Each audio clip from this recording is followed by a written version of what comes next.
Hey guys, Nocturne here, and welcome to this sort of like a special stream we're doing today. Just a bunch of games that I grew up with from the NES. First things first though, you might notice the little bar on top of the screen there. I finally made it to 100 followers, 101, and I'd like to thank the following people who followed between streams.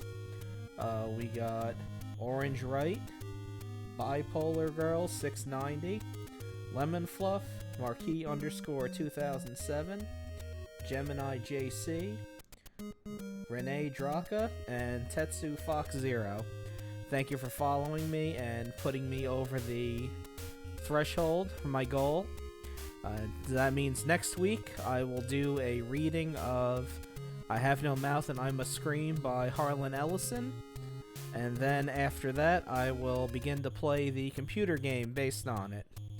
If I don't beat the game in the one stream, I will do a second one in order to finish it up. I'll still have Master System Mania though. That's every Wednesday. And I'm definitely going to set that at 2 hours now. And it's going to be 7 to 9 every Wednesday night. So, I just got the idea for this. Hold on a second.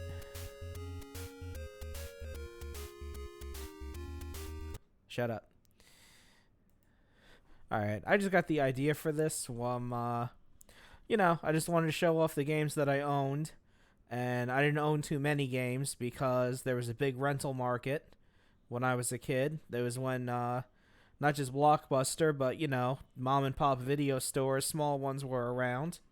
So I just wanted to get the games that I rented the most and owned and just play them for a little bit and talk about them. There's like 43 games. So I'm going to spend like about 5 minutes or so on each of them. I have them in a folder and I have them numbered, so I don't know what's going to come up because I had already forgotten the order I put them in.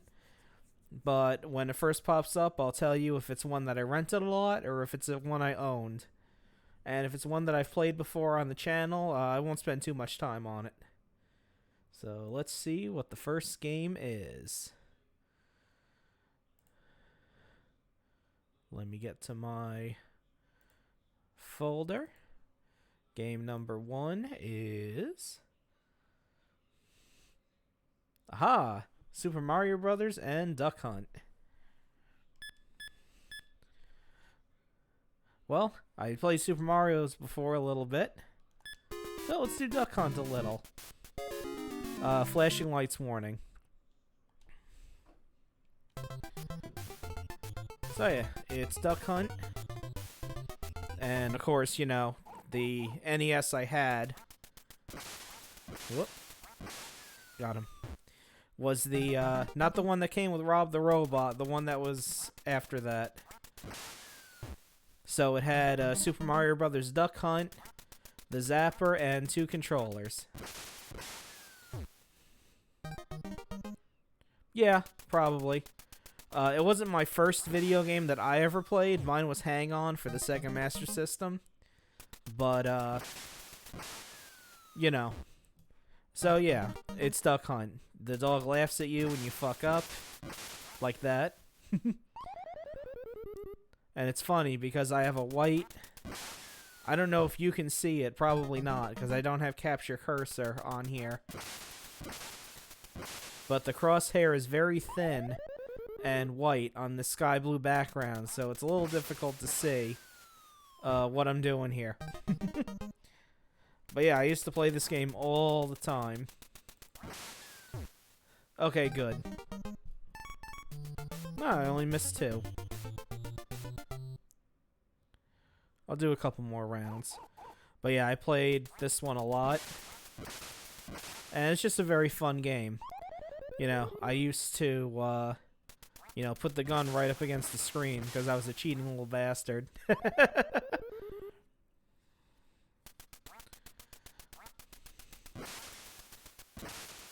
Whoop.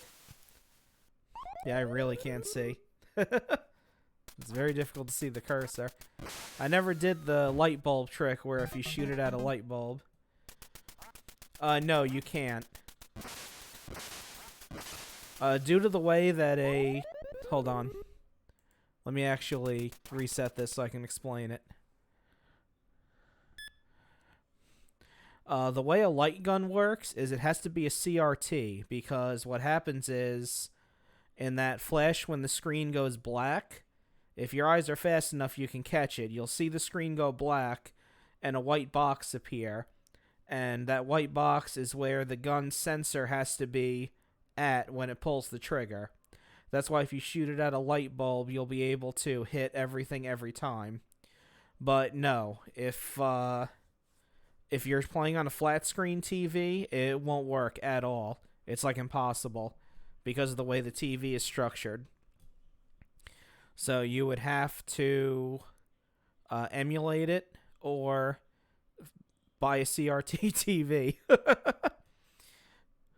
Or do like what the Wii does with the sensor bar and have it on something like that. Play a little Mario Brothers. When I was little, I had a really difficult time beating this. I probably should have a timer set up. I'll do that in a second.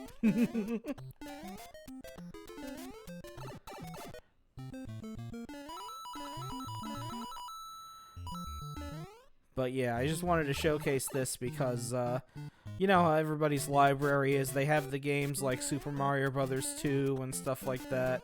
Super Mario Brothers, all the popular games. And then they got, like, you know, the weird shit that they keep in the back and don't play very often. That's what I want to show off. Now, let's see. I'll play till the end of this level and then move on to the next game. And then I'll set a timer up properly.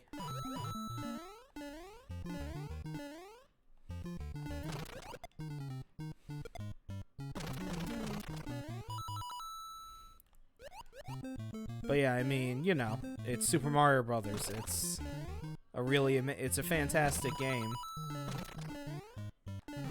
There it is.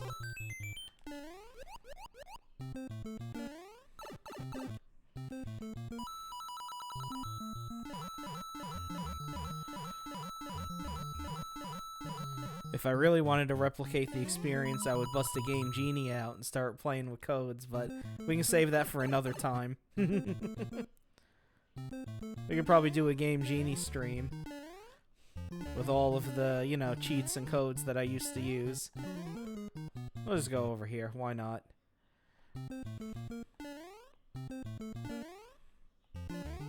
We'll go here. I like this level because it's at nighttime. Because see, it's a black background. Alright, let me grab something to set a timer up with. 1 second.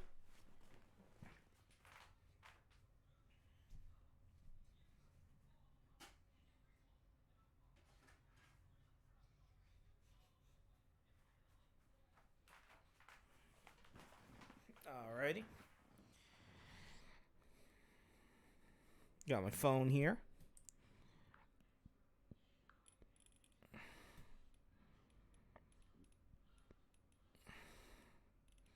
Yeah, I don't know how to do a timer on the screen here. Otherwise, I would. Probably should have thought of that beforehand, but you know how it goes. All right, that's enough of this one. Let's load up the next one. Number 2. Ah, this game I owned.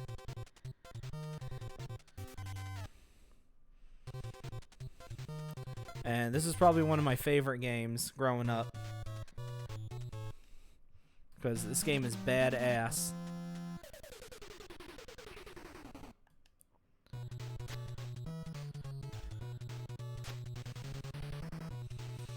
Of course, you know, growing up and first getting this game, I had no idea about, you know, anything having to do with it. Like that it was a series or anything like that. You know, I just thought it was a really fun game. Especially really fun when you played it with somebody else.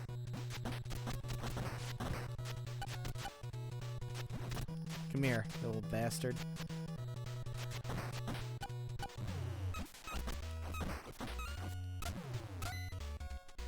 Alright, we're done here.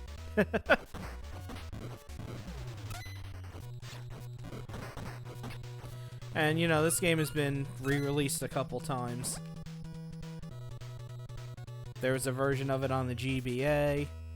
And then for the Switch, when they came out with a, Double Dragon and Kunio series, which is what this game is based on. The Kunio-kun series of games. We only got, like, a couple of them. Like, there was this one, there was Renegade, and that was about it. I don't recall any other ones. We did get some other Double Dragon games. That series took off a lot more. Yeah, these are the things you want to get, because let me go get the cash for them. Let me get rid of this. One thing you can do is you can lure them up here, and then just jump up, and they can't attack you back. Takes a bit of time, but you can kill him this way. Come on. The problem is he keeps going for like a second kick. Alright, fine. Let's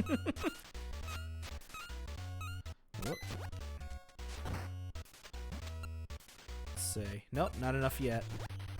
Basically, you just beat these gang members up for their pocket change until you can buy shit.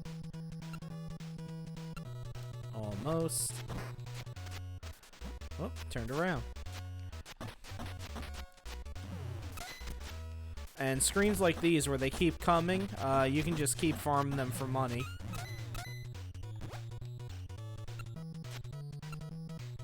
I think I need a little bit more.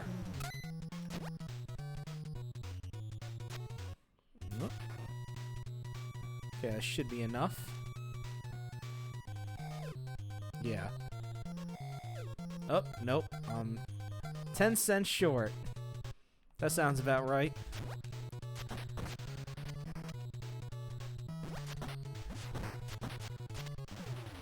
There we go.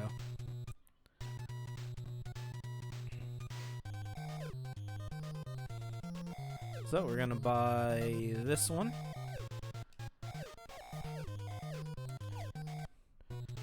And when we pause, go to belongings, because this game has RPG elements to it. We read the book.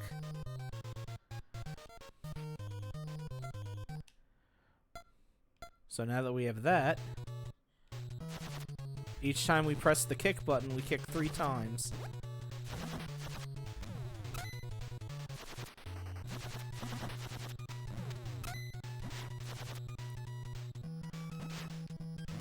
And this helps you clean up a lot faster. Unless you get your ass kicked like that. But yeah, there's bosses you gotta do, and in order to get to a boss in certain screens, you have to beat all of the enemies there, and then the boss will appear. See if I can get past these morons. Here we go. Whoop. I ran into a wall somehow. See, if you're on a screen like this and nobody's here, you can just leave and then come back. Stop it.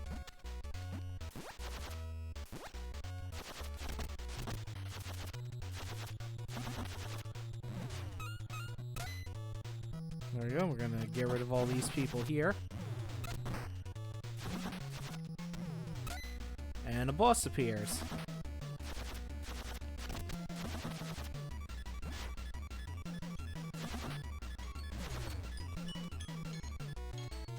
And that's it. Okay, 5 minutes are up for this one. It's a fun game. I owned it, and I played the ever-loving hell out of it. Let's see what's next. Ah, yes. We've seen this one. We've been intimately familiar with this one. I did own it. And all of the games tonight, there's no hacks, no nothing. It's just straight out of the box.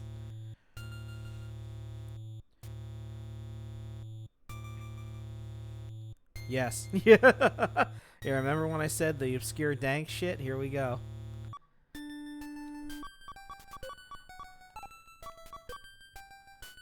Yes, Planet Zebeth.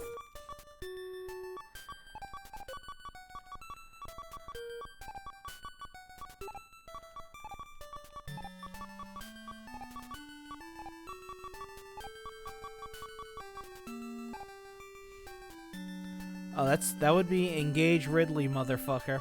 We're gonna put that one in next.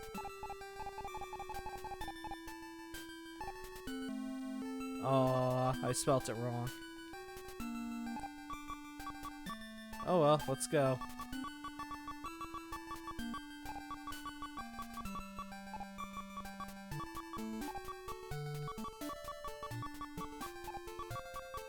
Yeah, I never beat this game as a kid. Yeah. Well, see, it's funny you should mention that, because stuff like this would creep me out as a kid, you know, especially with this game.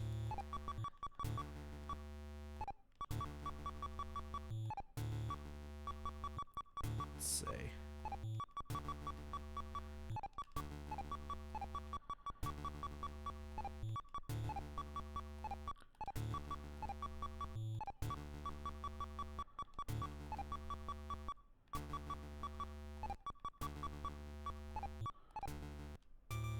Oh. It didn't even go. Oh well. That's funny.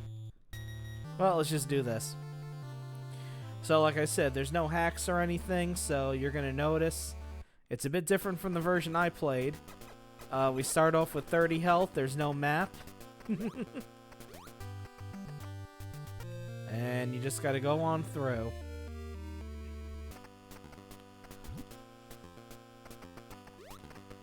But yeah, this game with its like black background and how stark some of the music is, it really creeped me out as a kid, so I didn't really beat it for a long time. And also because I didn't know where the hell I was going. Like, I could barely even get to Kraid, let alone anywhere else.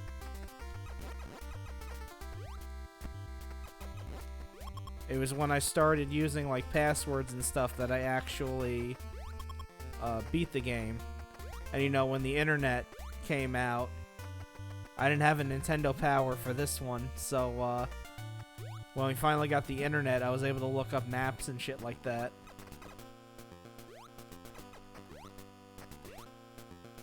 Because I wasn't subscribed to Nintendo Power, but I would buy them when I saw them and they were covering a game that I like wanted to know about.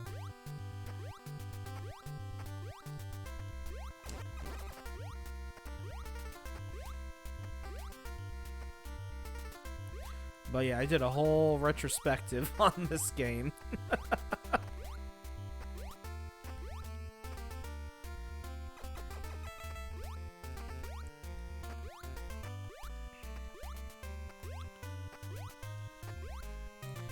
So far, the first 3 games were ones that I owned. We'll see if we get into anything that I like rented a lot with the next one. And you just gotta go exploring.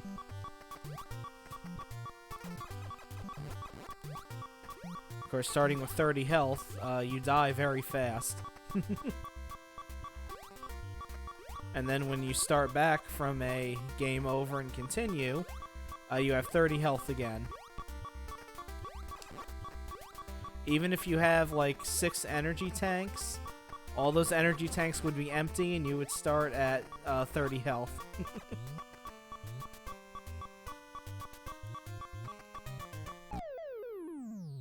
And there we go. That would be the usual... And that would be the usual setting for a Metroid game. Alright. Let's keep it going. We got like 43 games to go through. Next. Ah, another game I owned. This goofy ass game. Now we're getting into some real dank weird shit.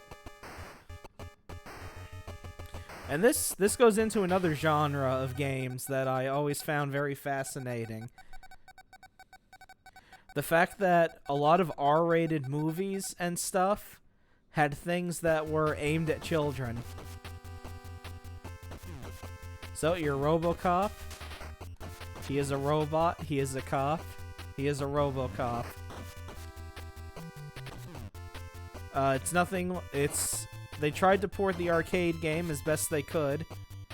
This is what they got. You've got all kinds of indicators and flashing pictures and all kinds of shit. He has a hard time getting downstairs sometimes. Please, down the stairs, RoboCop.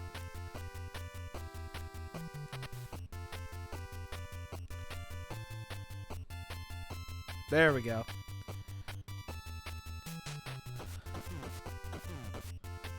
So, a quick discussion on what's going on here.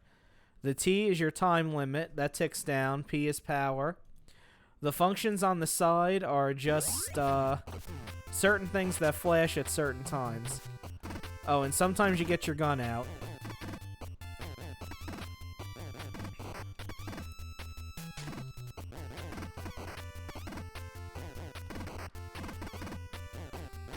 This was another game that I had a difficult time with, but that was only because of the second level boss. I couldn't quite understand the concept of he was holding a hostage, so I had to wait and shoot him when he ducked the hostage down.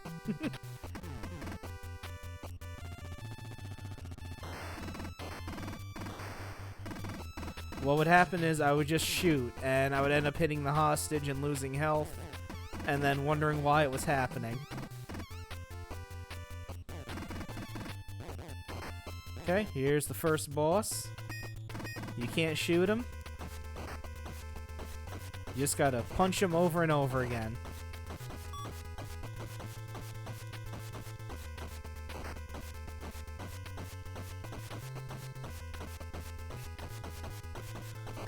Just keep punching him, and eventually he goes down.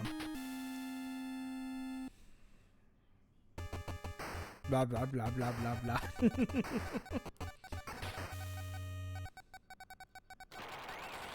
Thank you. Thank you for the subscription, Pathies. I really appreciate it.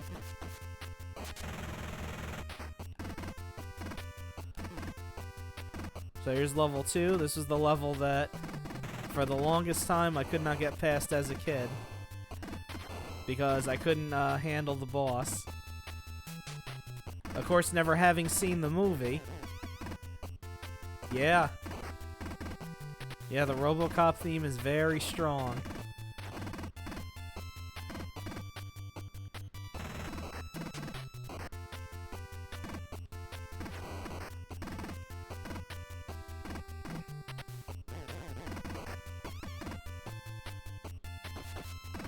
Where you see this guy with his shield. Totally useless. And of course, never having seen the movie, because, you know, it was R-rated. I didn't know what the hell was going on. I knew what RoboCop was, because there was a cartoon as well. I knew it was a movie, but, you know, of course, I didn't see the movie until much later. Let me grab this. Get more time.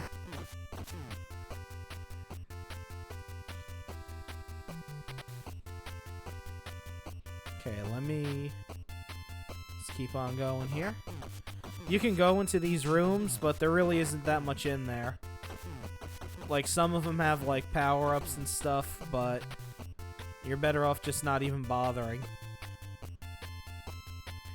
Let me see if I can get to the boss so I can show you guys what I was talking about with not being able to beat it. Of course, I could die right here. Yep, never mind. Game over.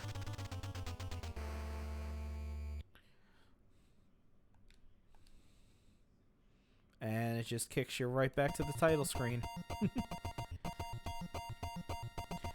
Alright, so, never mind. I'm more than likely going to play through this game on a stream. Let's see what's next. Oh boy. I owned this game, and I have quite a history with it.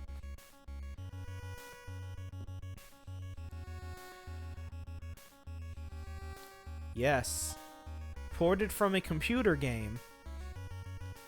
They took a computer game, they ported it to the NES, and don't let that Sunsoft thing fool you. This is purely Ocean Software's fault, which is one of the reasons why I say that Ocean Software is my arch nemesis because of this game. Yeah, Sunsoft only produced it. Well, let's go. There he is. John Platoon. You press up to jump. You can only take a certain number of hits. And this entire first level is a maze. You need to find explosives, and then you need to find a bridge to plant them on.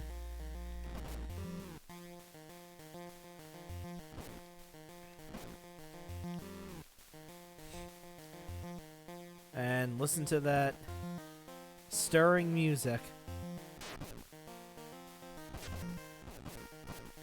Yes.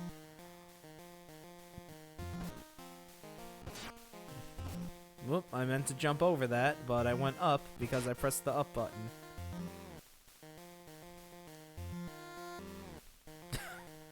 And you can see that guy just came out of nowhere. So, you have limited ammo. And if you run out of ammo, you're screwed. Morale. That meter comes in later because in this level, you have friendly guys that are walking around. They're wearing blue. And if you shoot them, your morale meter goes down. And if it goes all the way down, you lose a life. Don't tell me get going. Oh, and if you hit a tripwire, you lose a life instantly. And the status thing right there, that's your lives. But it counts up. I'm pretty sure you have 5.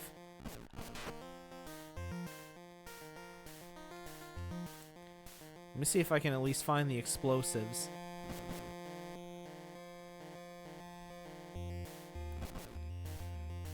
But yeah, this...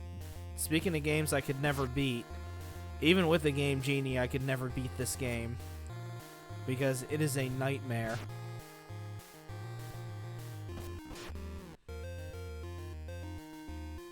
And again, you know, it was based on a movie that I never saw.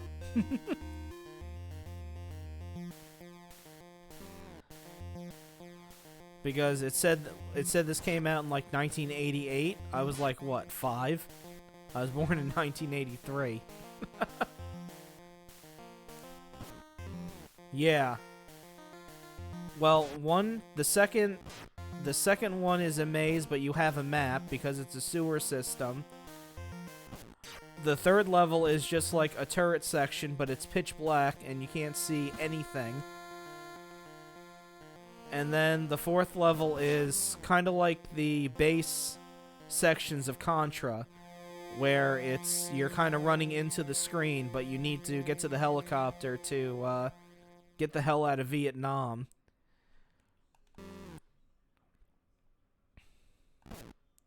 And you can hear the music stopped. And then it just slowly comes back in. This one song through this level. And you saw that one enemy actually dropped a med pack, so I was able to heal myself a bit. And then if you beat the game, you get a nice pixel art thing of Charlie Sheen giving you a thumbs up.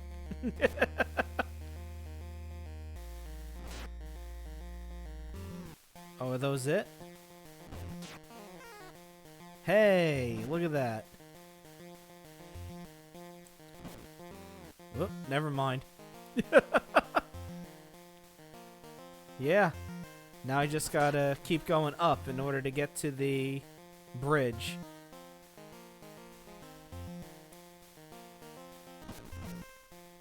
Nope. You gotta be careful of those tripwires. You have grenades, but as you can see, good luck actually using them. They have such a long wind-up that you'll more than likely be shot by the time you throw one.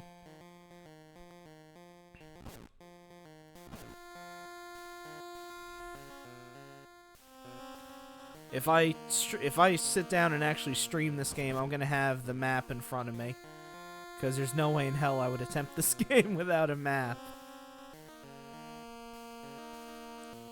Let's go up this way.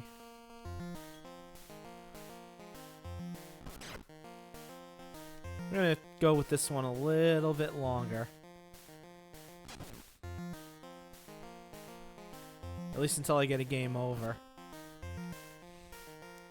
And you'll know that you're getting closer because you'll see the jungle start to thin out, and this is a dead end.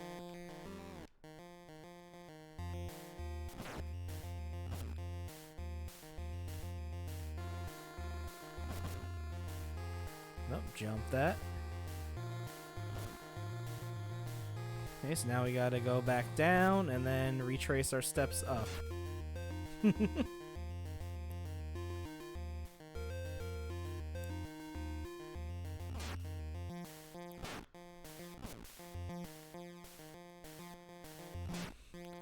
But yeah, I think this game recreates very well the horrors of war, because it is so terrifyingly bad. Nah, forget it. Yep, that's it. And the game mercifully ends that way.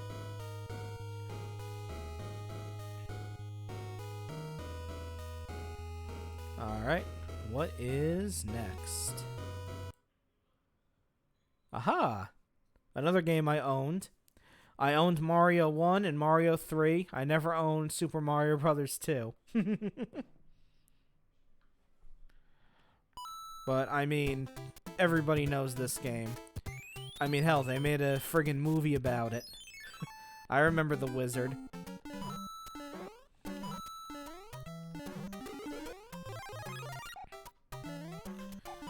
I know a lot of people, this is a lot of people's favorite Mario game of all time, and I can see it. I mean, it's really well made. I mean, it's pretty much a flawless game.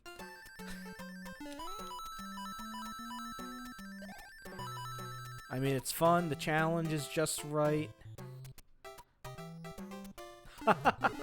That's pretty funny.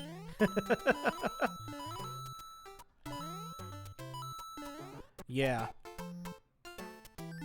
Well, I like Super Mario Bros. 2 a lot. But yeah, this is a great game. I mean, none of the levels are too long.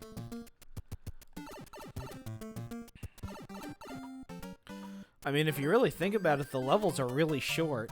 There's just a hell of a lot more of them. And then, of course, you know, the wizard came out. Yeah, Mario 3 does.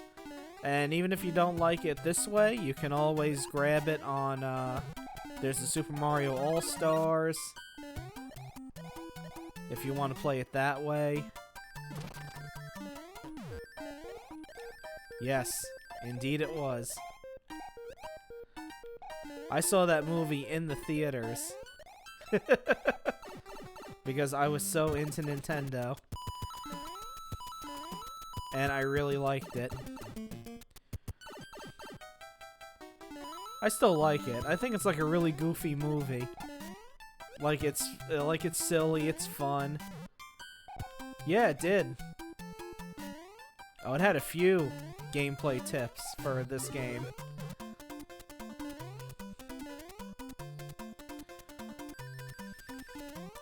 But I had a whole strategy guide for this one, even before I owned the game.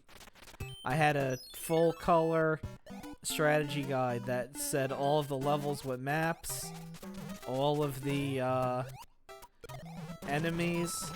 Yeah, it was. Because they They said that him having the whistle, like, upped his score, even though that's not what it does, but, you know, whatever.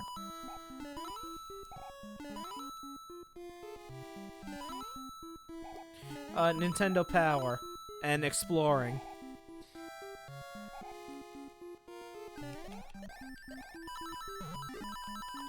Because, you know, you didn't have that much to do, so you just went everywhere.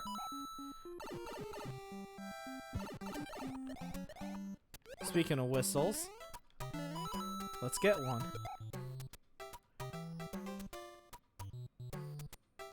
Bloop.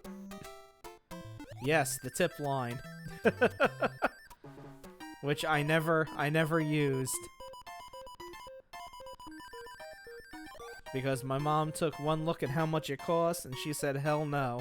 She said, I'll just buy you the magazine.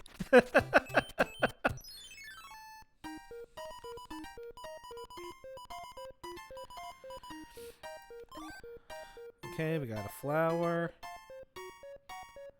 Let's see if I can get the white mushroom house. Yeah. Yeah, they advertised everything Nintendo in that movie.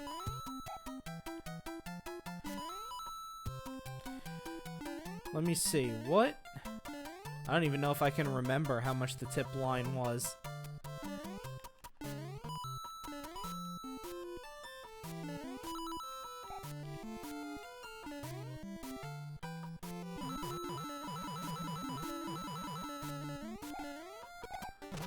Let's get that out of the way.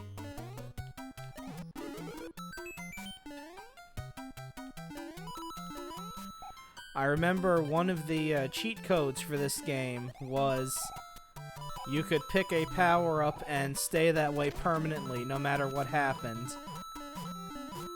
And at the end of the game, if you weren't holding up when you beat Bowser, the game would lock up because you couldn't turn back into regular Super Mario. Yeah, $1.50 a minute. And you know they talked as slow as possible. Alright, didn't get the mushroom house, but that's fine. We're gonna move on to the next game. But yeah, if you use the Game Genie code to start and stay as, like, Hammer Mario, and it even said in the book that it was called Bowser's Time Trap because the game would pause and you weren't able to unpause it. You'd have to hold up as soon as the door opens. Like, be standing in front of the door holding the up button so that way as soon as it opens, you can go through it. Otherwise, the game would lock. The game would soft lock, basically. Ah. This one I owned. Man, we haven't hit a single game that I've rented yet. And yep, it's Defender 2 from the arcade. And I died already.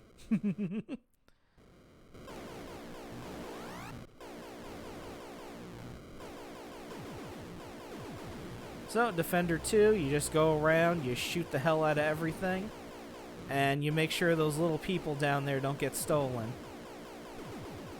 And the level ends when you kill all of the enemies.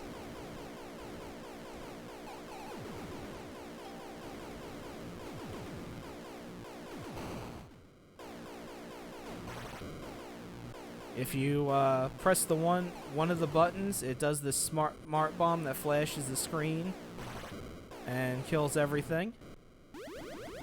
Make sure to catch that person.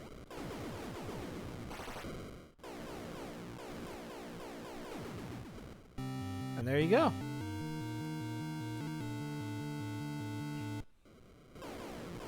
And that's pretty much it. It's a very simple arcade game. And you notice that it was ported by HAL Laboratories, makers of a certain pink puffball that we all know.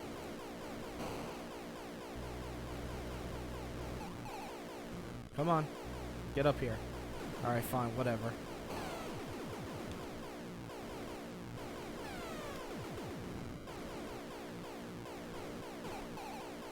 One time when I was playing this game, What makes it different than Defender 1? It's on the NES. That's it.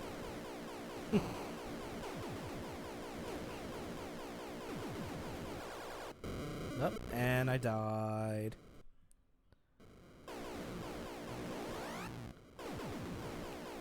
And I believe also you game over if all of the people down at the bottom get kidnapped. Yeah, they just called it Defender 2 because it was ported to the NES. And if you take this, it just puts you on the other side of the map faster. So one time, I was playing this game, and I looked at 2 of the Game Genie codes that they had. One of them was Infinite Lives, and the other one was Infinite Smart Bombs.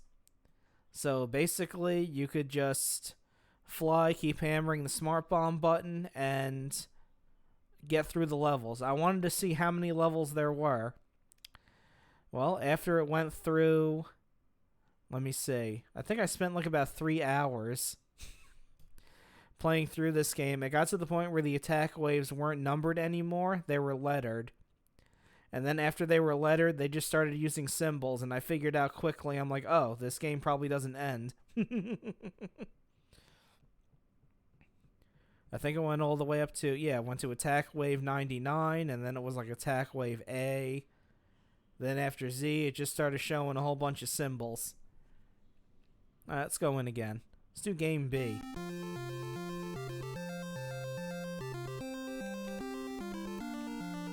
Which is supposed to be the harder game. Whoop. Yeah. Not only that, not only do you hear Punch Out when you start the game, but that little song that it plays at the start was used for all of the NES arcade conversions that Atari made. Donkey Kong used it. Donkey Kong Jr., Centipede, Millipede. They all used that same like opening tune. I think even a few of the black box sports games used it as well. Here, I'll die quick so you can hear it again. And then you can take note on how many times it pops up. Oh, okay. Come on. Kill me!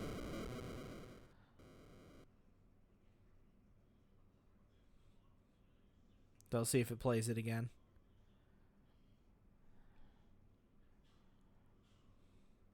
No? Okay, then.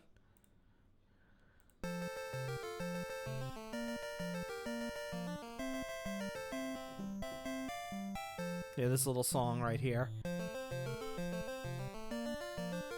It got used a lot by Nintendo. Okay, let's move on to the next one. What is game number 8? Ah. Now we're getting into the weird shit. This is another one I owned. I think I front loaded with all the games I owned first.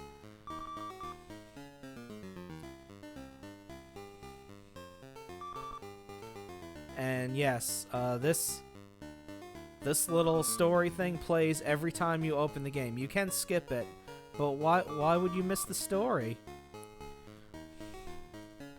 Yeah, this is a weird one.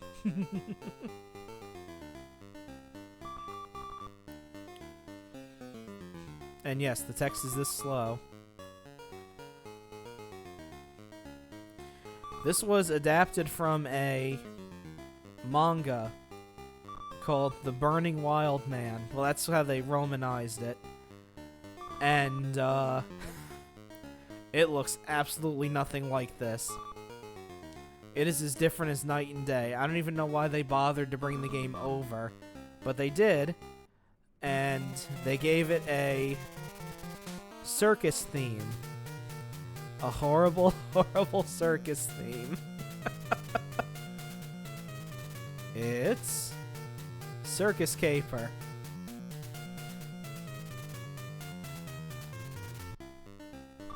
And look, a horrible eyeless clown.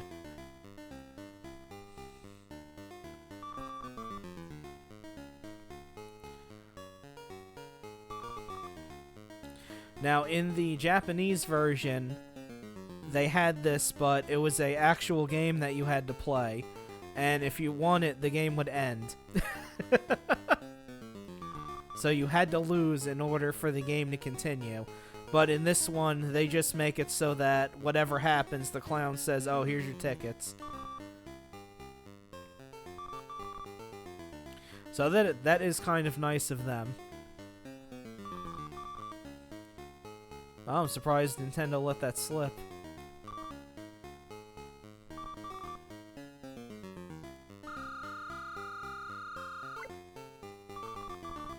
There you go. And it does land on a different number every time. I've played this often enough to know. So he only has one ticket, and they give it to the sister.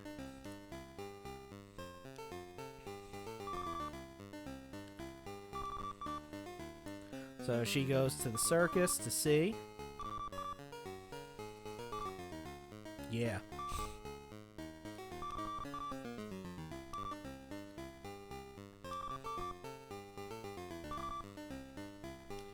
And then he comes back. And there's no sister. How spooky. And look at this Mephisto-looking motherfucker. So he just kidnapped the sister. Why? I don't know. Shucks, you can't have her. And now the game starts. Here's Tim punching clowns in the face. And you can duck and just give him a big old boot right up the ass. But if we go in here, we can play a mini game 2 seconds in.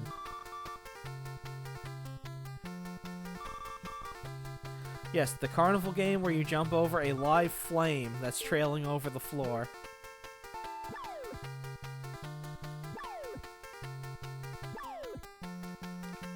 Whoop.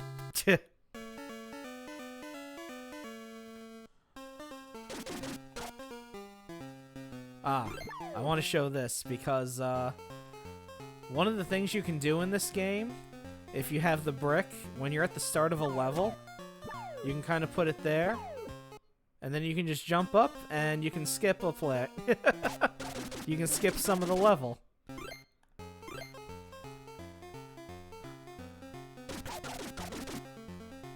And for the second part of this level, you get a jetpack. Why? Nah, I don't know. But yeah, this game is incredibly difficult. Like, it is ridiculously hard.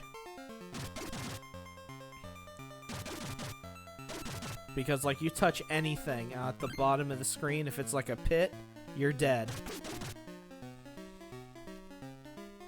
And in order to control the jetpack, you gotta tap the button, so... Oh, and I went the wrong way.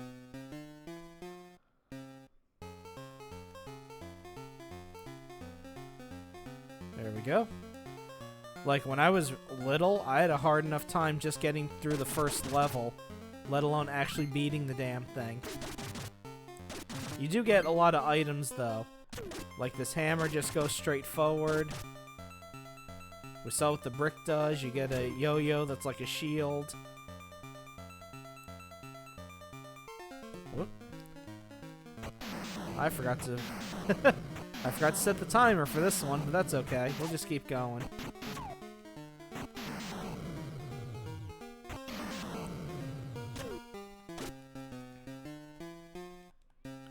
Come on.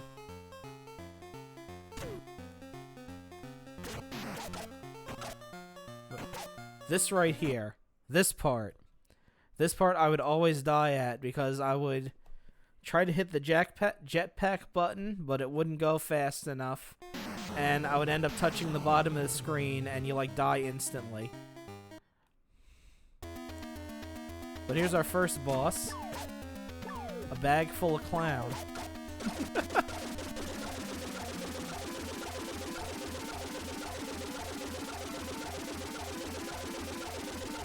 And you just kick his shit in. Oh, a giant seizure warning coming up.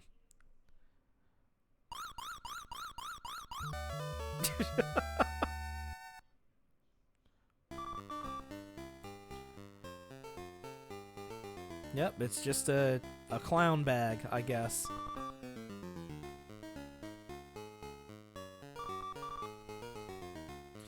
So he doesn't have her. The tightrope. We gotta go to the tightropes now. Okay, let me see. Do I have a brick?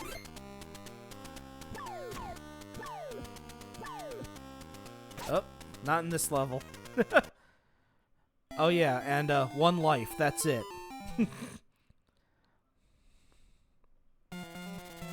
You can continue though. And I'm pretty sure you have infinite continues. But let's move on to the next one. I might stream this one because it's very bizarre. Okay, so let's go to game number 9. What we got? Ah. Yes. Golf.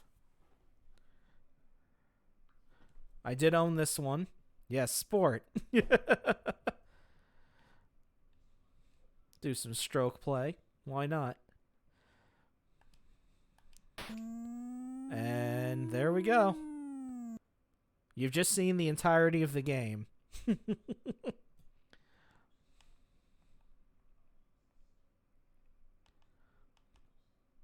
But there's no way to tell how distance it's going to go. You can point it in the direction it's going to go. But you have no way of telling how far it's going to fly. No, birdie try. Okay. Nope, nope. Hey, look at that shit. Okay, and just do that 17 more times and you're done. But let's talk about the guy here, who they say is Mario, but I don't see it. If he's Mario, he looks more like Mario's uncle.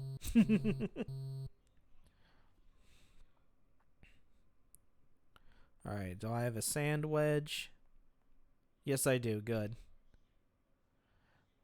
Yeah. There we go. So this golf game, though, it did do one thing really good. It set up the best way for a golf swing to be done in a video game, where you press the button to make the meter go, you press it again at the power you want, and then you hit it on the white spot in order to make sure it doesn't go to the left or right.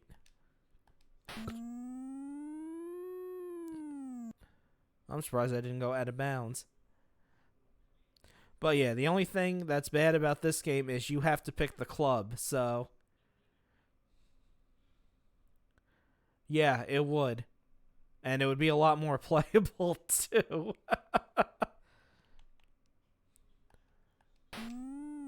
There we go. I am making par for this one, but that's okay. Put it up there. Nope. No, no, no, no, no, no, no, no, no. Shit. Okay, good. I'm still on.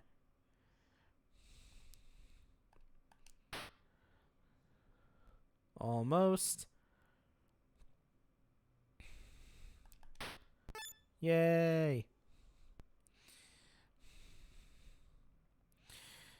Yeah. It's golf. Yeah, let's just blast this thing.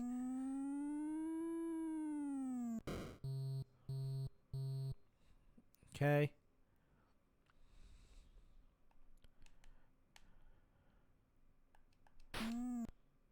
There we go. We're on the green.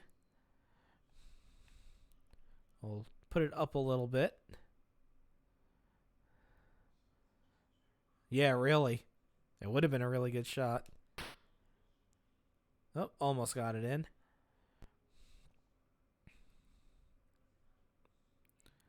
Okay, I'll put it up because the way the... I do like that on the putting green, the arrows tell you which direction the slope is. Ugh, you're killing me. There we go. Shut up. Shut up, game. I don't need you taunting me. All right, let's just send it. Let's just send it over into the void out there. Yay!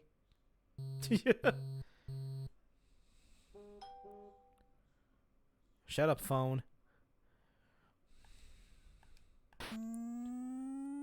Curve that sucker right out there. So yeah, I mean, you could just keep going over and over again. I'm not gonna play a full 18 rounds of this because this shit's boring, yo.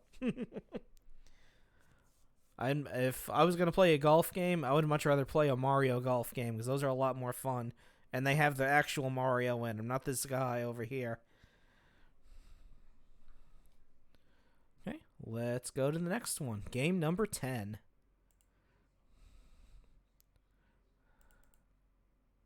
Yep, I owned this one too. I never beat it legitimately.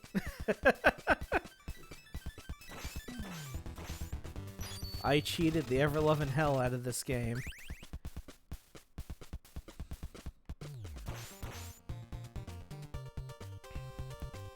I was huge into Ninja Turtles growing up. Because, you know, it was that time. I had a whole lot of the toys. Yeah, level 3 was usually about where I made it too. When I would play this game normally. Of course, I was able to beat it after I got the Game Genie, of course. But, you know. Just making your turtle invincible will help with that.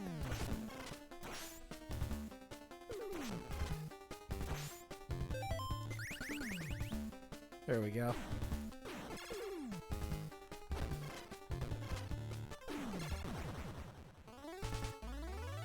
Got Bebop and Rocksteady, and then they never show up again. You get them for the first level, and then that's about it as far as actual turtle enemies go.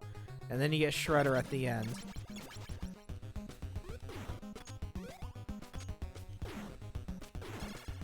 And then, of course, the cover and cart art for this game depicted one of the comic book covers where they all had red bandanas and stuff.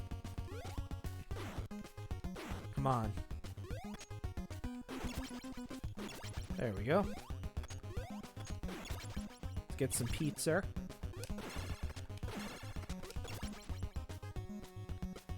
Because that's one thing they got right about this game, the turtles eating pizza. Yes.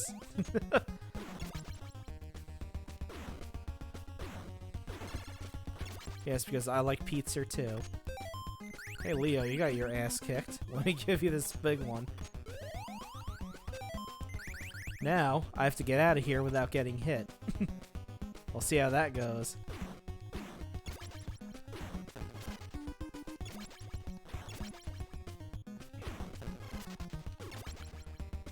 Yep, a lot of times you're going to see that trying to go for pizza is a lot more trouble than it's worth. Unless you're really at a spot where you can keep going in and out and it's close by. But you don't even need to go there. It's completely pointless. See, like here.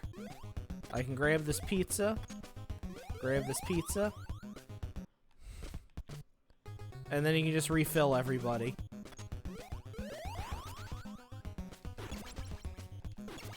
And you'll also notice that each time you enter and exit an area and go into the same one, there's a pool of enemies that you could encounter.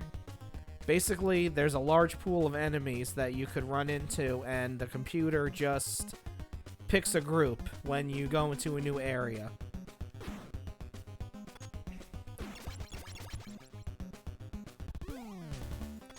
which is why you can see the mini-boss is this frog, whereas sometimes it's the guy that's on fire. It just depends on what the computer picks, but it's not at random. It usually alternates between the two.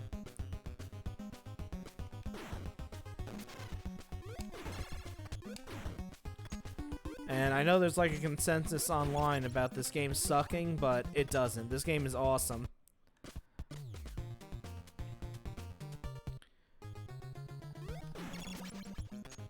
But yeah, it's really the Donatello show. There's no reason to play as anybody else. I mean, his hitbox is insane. And the damage is insane, too.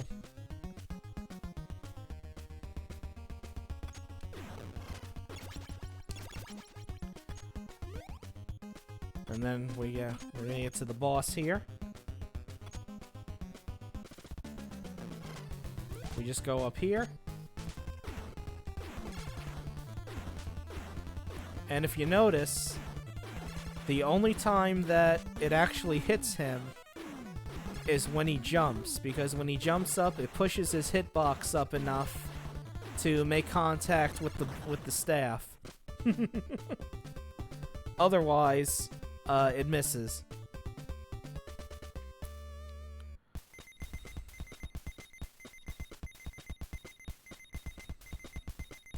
I'm definitely going to stream this. I'm going to try to beat it legit.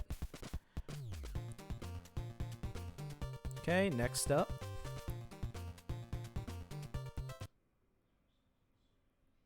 Okay, what's this? Ah, I owned this one too, because I was really big into this show. Oh wait, I gotta do the story. How could I forget that? Power Cycle. I gotta let the story play out. In 1991, the SNES was already out when this came out. They really supported the original Nintendo for a while.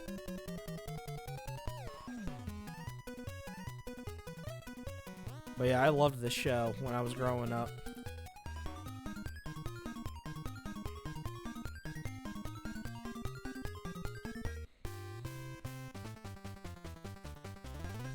Oh, he's about to be shark food.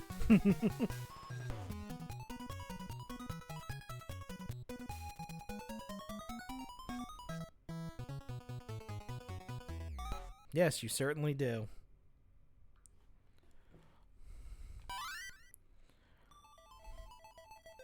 Okay, so since this was about 1991, the pixel art for this game is amazing. I mean, you can definitely tell who is who.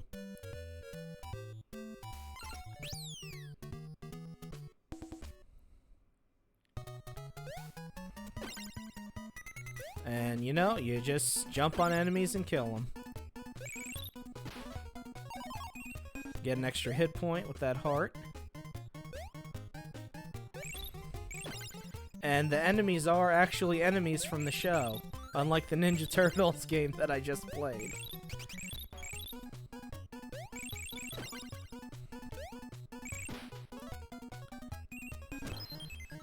There we go.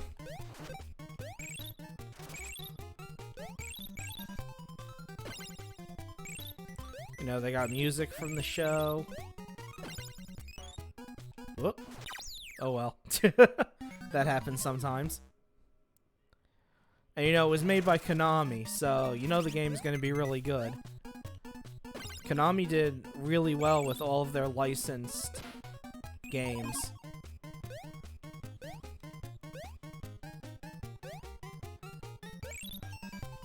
And the majority of the bosses, too, are from the show. I mean, you have Montana Max, obviously, as the final boss. Let me see. Dr. Gene Splicer is in there as the first boss. Let's see. The Wolverine from one of the Halloween specials is in there. There's a gorilla that's not from the show, but, you know, it's something.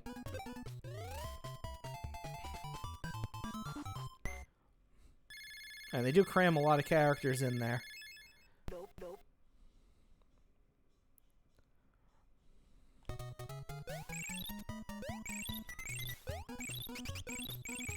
And there's also a hidden boss, too. If you collect 99... I'm pretty sure what I did was I collected 99 carrots. And if you let Elmira catch you, you trigger a hidden boss against Duck Vader from the Star Wars parody episode they did. And if you beat him, he gives you 3 extra lives.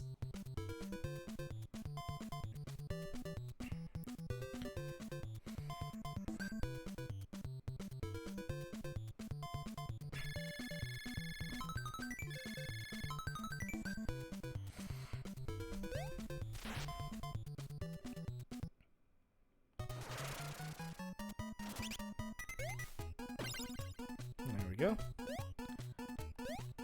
Recently, they came out with a hack to this game that gives you 4 hearts instead of just 1 extra. So, I'm gonna try to play the game that way. Because this is another game that gets tough towards the end. And then in every second area of each level, you run into Elmira. And if she touches you, you go back to the start of the level. Actually, you go back to the start of the world, I believe. You gotta wait for the exit to appear and then jump into it.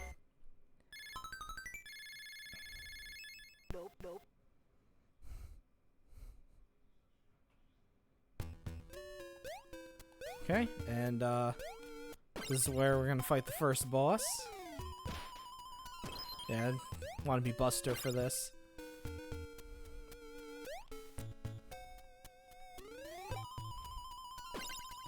Whoop.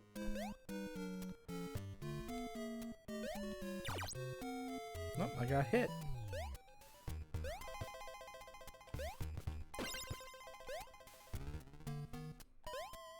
See, I think there's a heart up here. Nope. It's a clock that freezes the enemies in place for a little bit. There's the heart.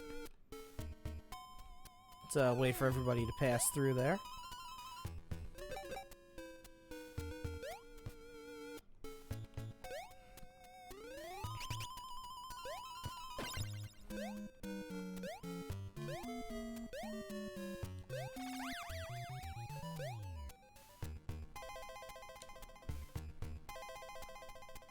Okay, I know the 5 minutes are almost up, but let's see if I can beat the first boss. And there he is. The Dr. Gene Splicer.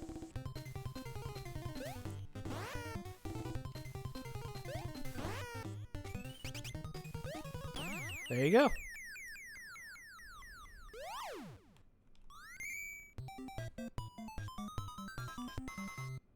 Thank you. And you get a nice remix of the theme song each time you clear a stage 1-3. Okay. So that's 5 minutes for this one. I'll definitely stream this sometime. Let's see what's next.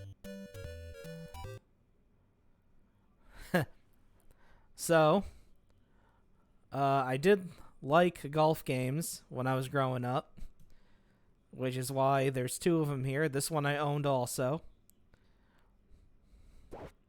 Although you can see this one's a bit more advanced than the Nintendo Golf. Yep, Sport 2. Nope, Stroke Play, Male.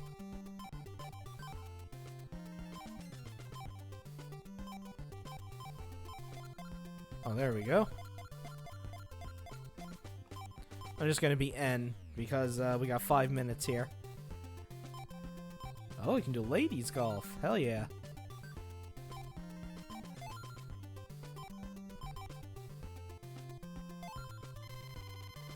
There's that Jack Nicklaus himself.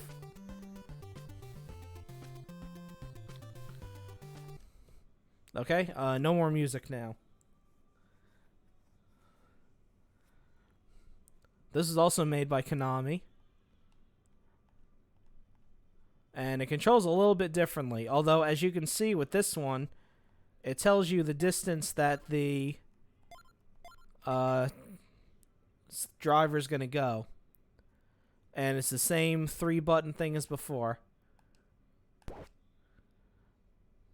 And it's going to go right in the water. Nope.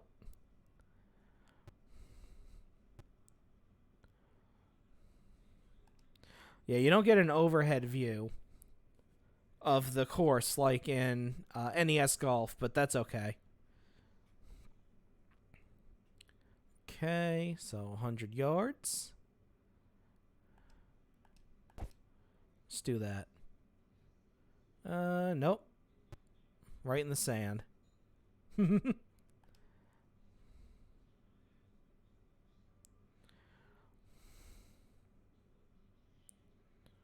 Oh no, I was right outside the sand. Nice. Alright. Let's see. No, it's as... Nah, I don't want to go that far. That's as low as I'll go. I guess it only lets you do the sand wedge when you're in the sand. Let's see. 100 yards, 37 yards. We'll just do a little tap. Nope, that was too little of a tap.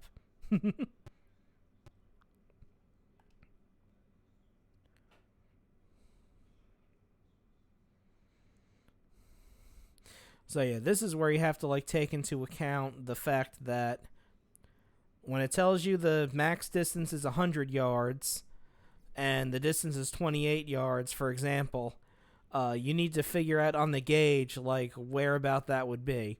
So it would be like 28% of the gauge. So let's go about there.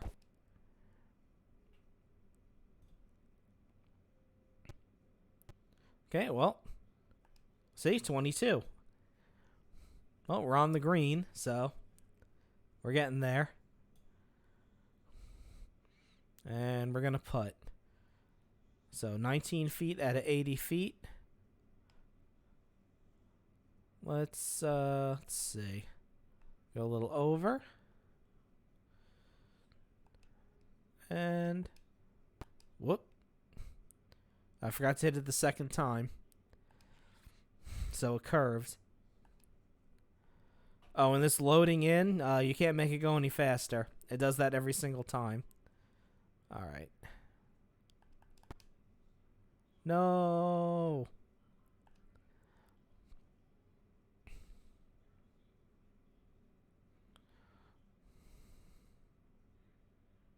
Okay. 8 feet. There we go. Don't patronize me. Yay! I'm winning!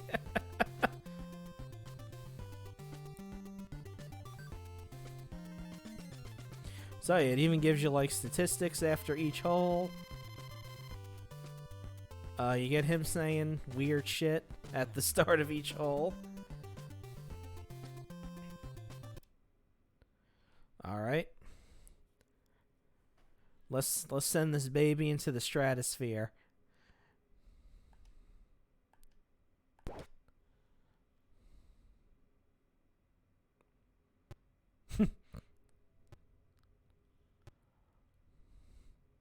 Hell yeah. We'll overshoot that shit. There it is.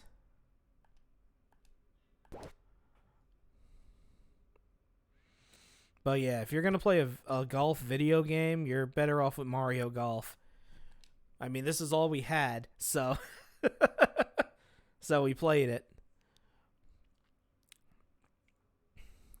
This actually belonged to my cousin's father, because he had a whole shitload of golf games, and I just ended up borrowing it, and then, you know, how it goes. You borrow something, and then it just ends up in your possession.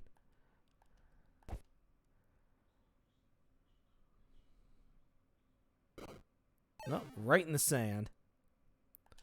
Let's see if it'll give me a sand wedge.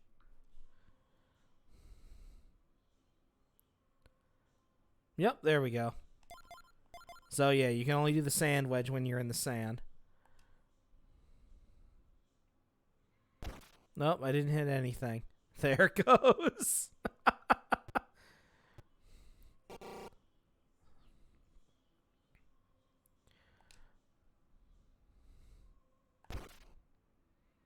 Whoops. Oh well. I wonder if this has a... Let's see if this has a mercy thing.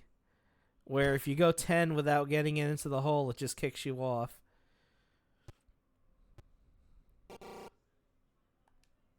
Here, let's see.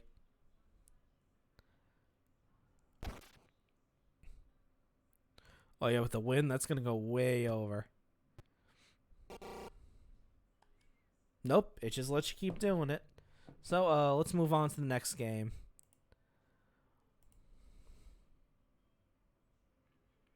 Number 13. Ooh, lucky number 13. Let's get off that so I don't get copyright struck.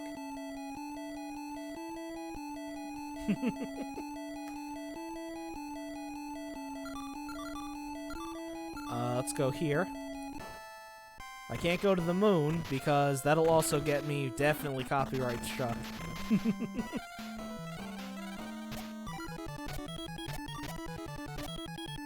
I didn't own this game, but my cousin did. And I played it all the time when I was over her house. I actually kept like a running tally of how many times I beat it. And I think I stopped counting around like 50 or so. But yeah, this is one of my favorite NES games. I was really into the show. And, you know, it's just a really fun, well-made game. Now, the Capcom Disney games were all fantastic. And Mickey Mousecapade doesn't count. That was made by Hudson Soft. Capcom just published it.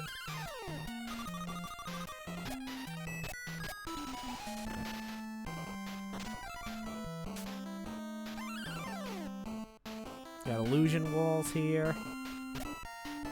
I actually have posted on my YouTube channel a speed run I did of this game, and I was managed to get under 9 minutes. So yeah, I've played this game a lot. Nope, couldn't get her.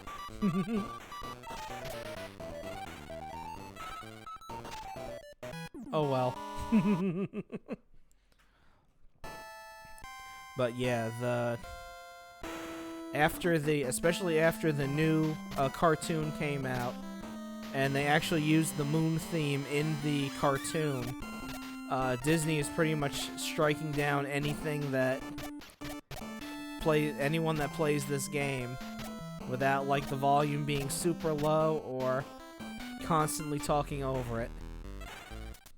In fact, there's a good chance that that part of the theme song that played might be muted on Twitch. We'll see what happens.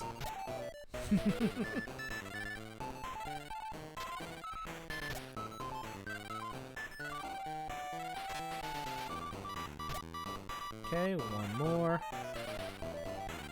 Come on. There we go. Damn, I got her before she even finished transforming.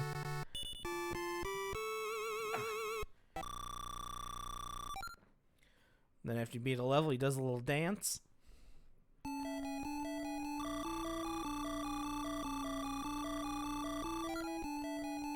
Okay, we can do one more level. The only gripe I have about this game is it uses the Transylvania level way too much. Because you get to here, you talk to Louie, and you just get kicked into Transylvania again because you need to find a key. And you gotta go in here. That's the only time you can enter that mirror. Otherwise, it's usually an exit only. And then you just hop out. And then the last level is also in Transylvania. Whereas, like, nothing changed or anything. It just, it's the same exact level.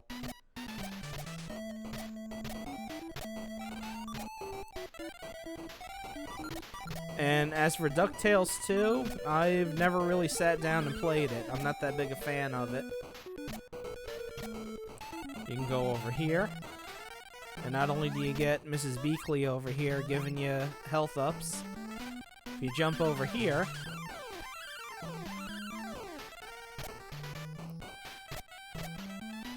Boom. Hidden treasure.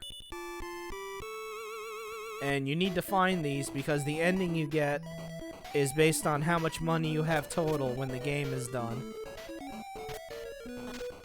Let's see. I got enough time to beat the boss of this area. Here's someone from the show. It's the king of the terra firmies.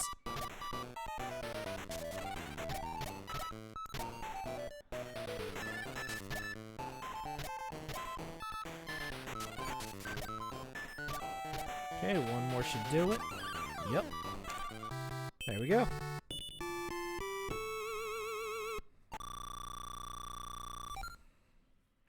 So the endings you can get, there's one if you get over 10 million, that's the best ending. Anything under than that, you get the normal ending. And then you have to really work hard for it, but there's an ending you can get if you have no money at all. You get like a special ending where Scrooge is like broke. But that's actually the hardest ending to get because you really need to make sure you're not messing around, because you see how money just appears out of nowhere because you have to make sure you have nothing at the end. Ah, this game was a rental. I didn't own this one. But let me tell you something. I like this game. I like this goofy, dumbass little game. It's based on Jaws 4. And this is basically what you do. You gotta shoot jellyfish and stingrays because you're trying to get shells. Crab! Oh, never mind. But yeah, you swim around. There's a shell. I didn't get it. There we go. And you need to collect shells in order to power your ship up.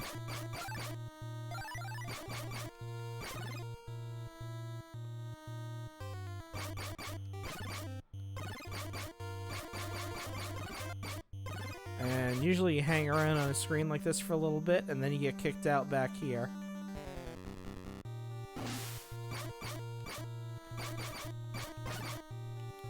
Oh, that was close. Because this game is one-hit deaths.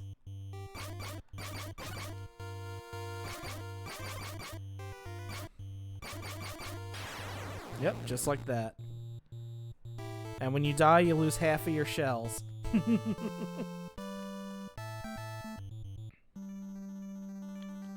And they start you back at the harbor. Oh, this is not good.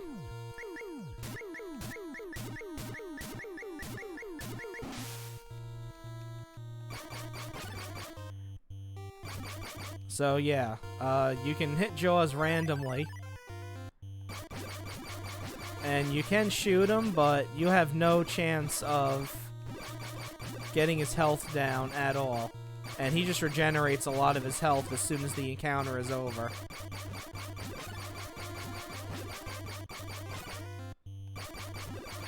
You have to get your power level up in order to actually affect his health at all.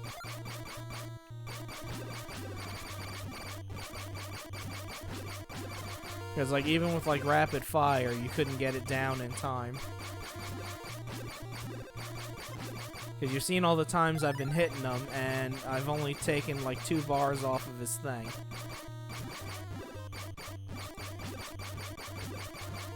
Oh, there's 3.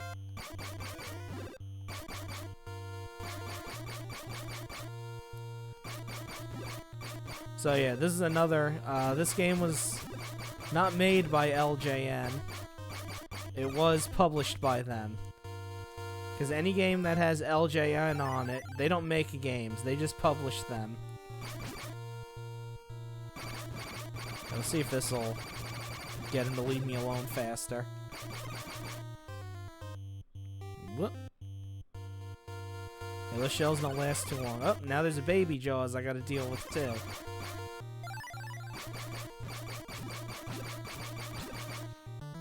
There we go. But every time you kill one of the little sharks, you get a bonus scene where you have to drop bombs on these jellyfish doing choreographed dance routines.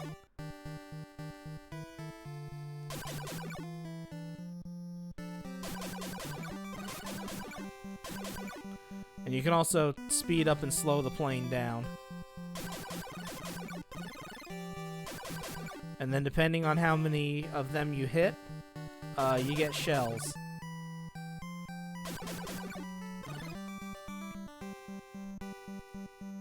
Oh, we got one more. There we go. Let's see.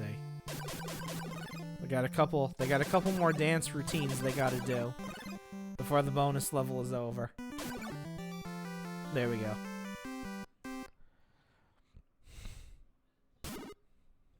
Okay. Now, let's go this way. Damn it.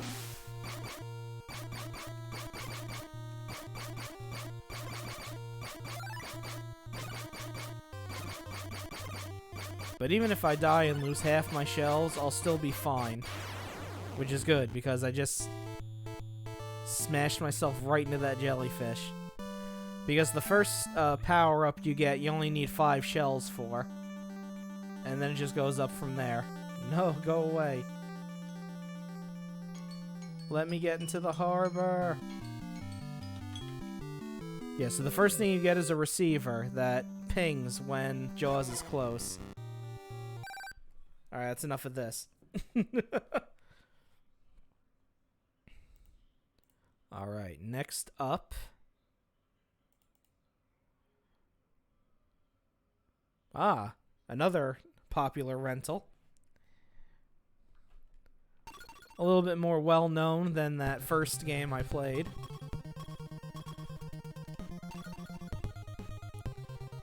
This is TMNT 2, the arcade game, because they just ported it over. And they did a really good job porting it as well. I mean, this game is fun as hell, especially with 2 people.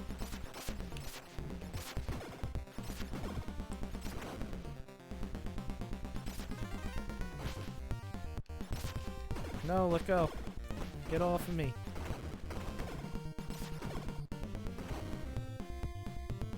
You can, you got jump kicks, you got regular hits.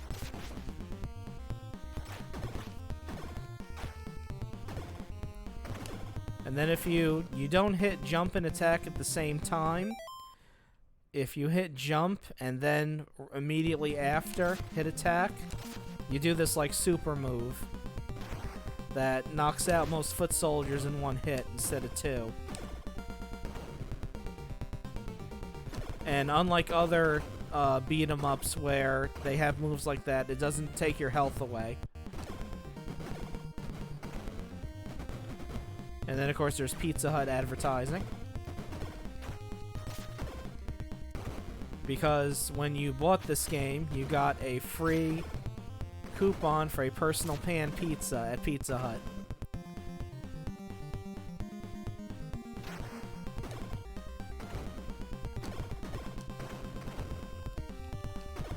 But yeah, I didn't have the arcade game anywhere near me. I didn't really have any arcades near me growing up. Some would open up for like about a couple months and then they would close down like almost immediately.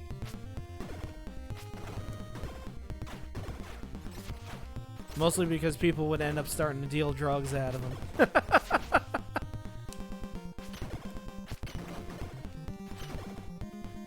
And you know, back then, I mean, they had made a whole... Speaking of Michelangelo, he was in a cartoon special that was about how bad drugs are. That was a movie I rented a lot and annoyed my parents with because it was free. It was the only movie that was a free rental.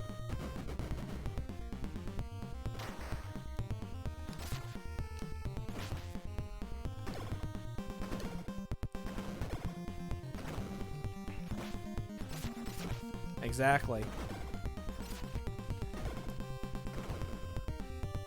Even if they are the dumbest thing you could possibly imagine.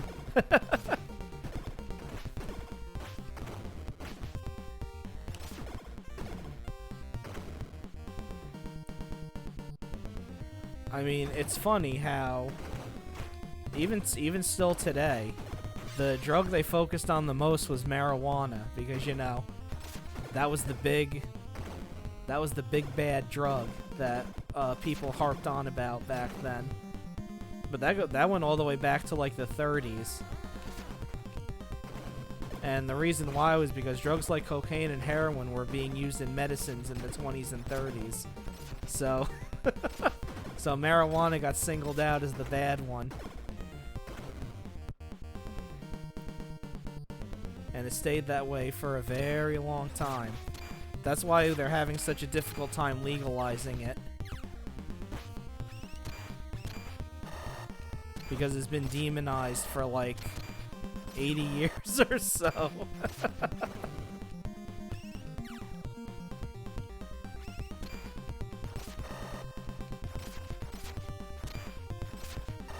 Come here, you little bastard.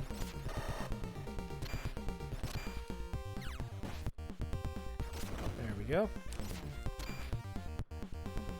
Nope.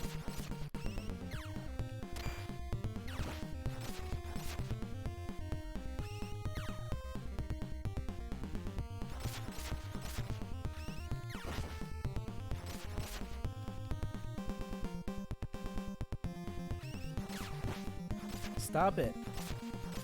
You're being bad.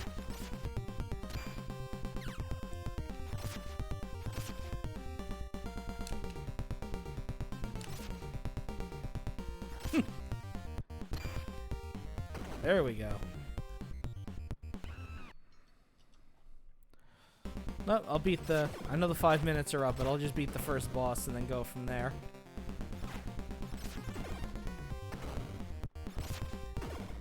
I'm off tomorrow, so I don't have to worry about getting up early.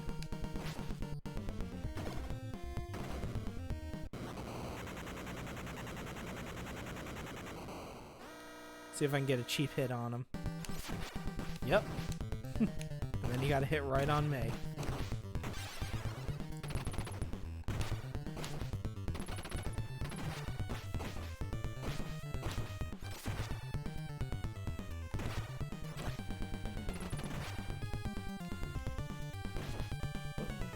That was silly.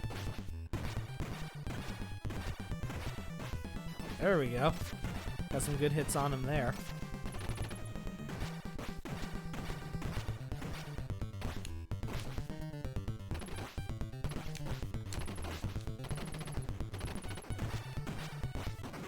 There we go. And there's Shredder. Right out the window. Be funny if he was flipping them off, but you know they wouldn't do that. Alright, let's see what's next. 16.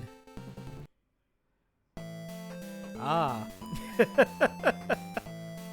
Another game that is much misaligned, but I enjoy. Because I have mental problems.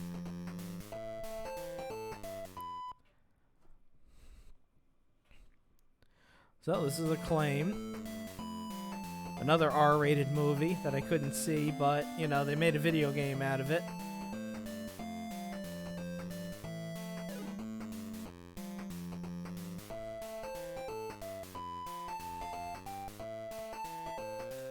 So, yeah, you gotta go to Mars. You're a guy who... So, if you've never seen Total Recall, first of all, don't see the remake. It's garbage.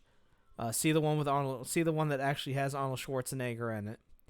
And the movie is about a guy who's a construction worker, and he goes to a place that can give you memories. They're fake memories, but you experience them because, you know, it's like a vacation. Basically, he goes there and he wants to do a memory where he's a spy and he does all sorts of cool stuff. But when they go in to try to give him that, they find out that he actually is a spy, and it just goes from there with him trying to get to Mars in order to save the planet, and there's all sorts of stuff going on, and it's Arnold Schwarzenegger, so you know. And you get jumped by thugs in alleys in this game a lot.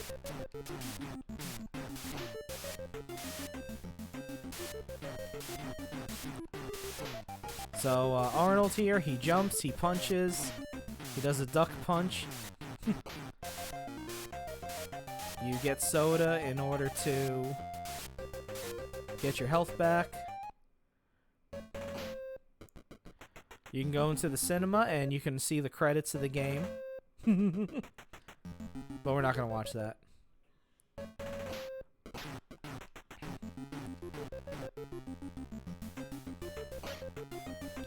And everybody wants you dead.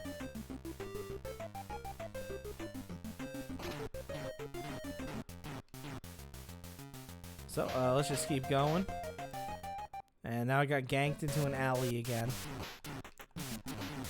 And this actually does follow the movie pretty well. Like, there's cutscenes that are from the movie. And if I can get to it, let me see if I can actually get to the part. There's the scene where it's the showdown with the woman who he believes is his wife. You know, a shootout type thing, which happened in the movie. And don't pay any attention to those fists that are coming out of those holes. Okay, so now since we're up here, we gotta fight these guys again.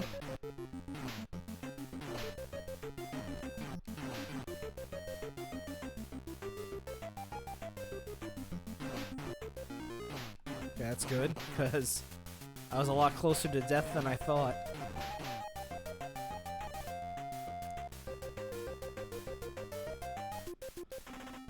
Okay, so in here. So this part of the movie is where that guy on the TV there is basically telling Arnold Schwarzenegger that he's a spy and that he needs to be killed. And then this happens. I mean, come on, that's cool.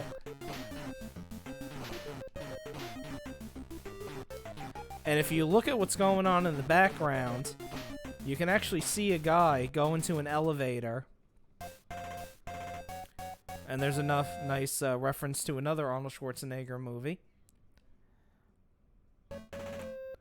Okay, so if you look in the background, you'll see a guy getting on an elevator. It's basically the guy who's talking on the screen. He gets on an elevator, and you see him coming up the different floors. And that's actually a time limit for this fight.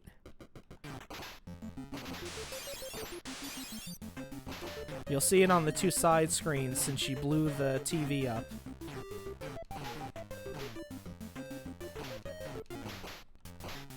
And you want to get rid of her before he gets to the top floor here.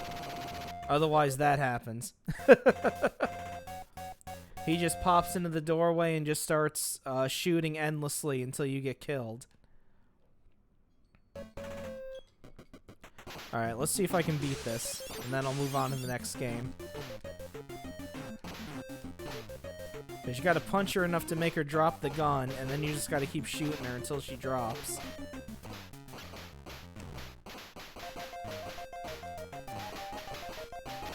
There you go. And then I'm just gonna do one extra part because it follows something from the movie, and I think it's really cool. See, there it is. See, that is pretty much a scene from the movie.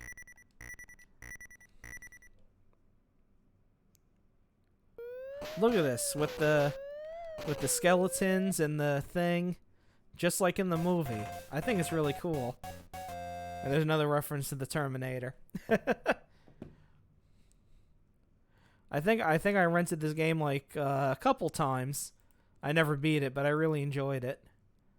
Okay, game number 17. Ah. One of the best shooters I've ever played on the NES.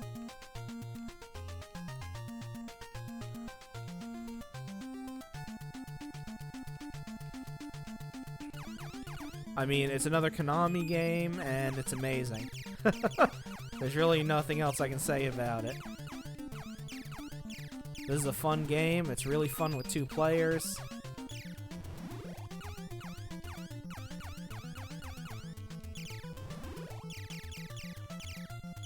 And, you know, I never played this in arcades, but, you know, it's still a fun game.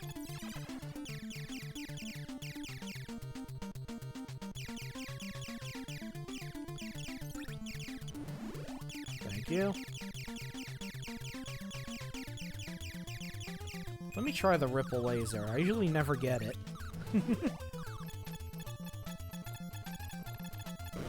Whoop. Oh, I got a 1-up somehow. From points, I guess.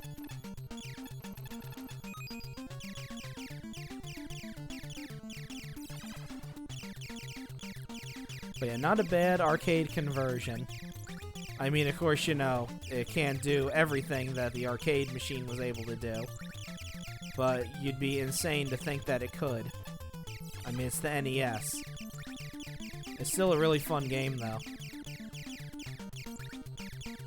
I think it's a lot more fun than the first Gradius, anyway. There's a lot more variety, at least. You know, the level bosses isn't just the same big core over and over again.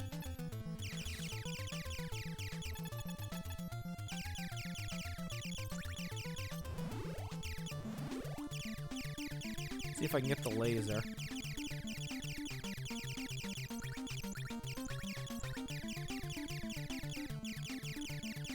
You got these things. Whoop. But sometimes you fly right into them. And I'm already dead. Let's try that again. I only used up about half my time.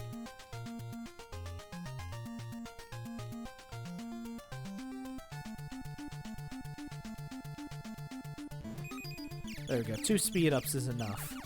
You don't really need more than that.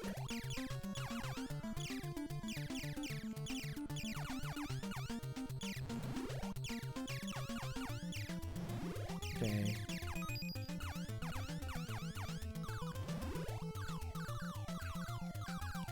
Yeah, I never really used the ripple laser before. I usually go for the straight laser. Yeah, that's why I don't really use the ripple laser. I don't really know how to make it connect.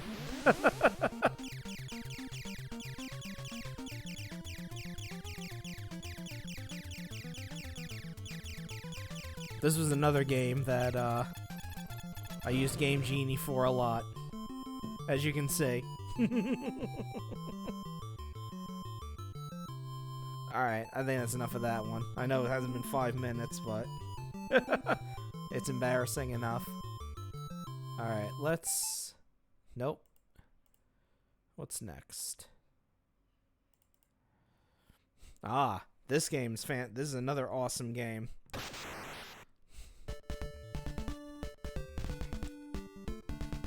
Much better. This one's better than the arcade version, I feel.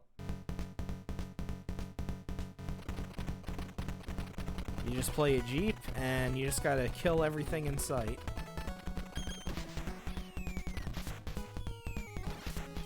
You've got a machine gun that always fires up, and you got grenades. And if you rescue these flashing guys, you can upgrade your grenades to missiles, and then missiles that explode out.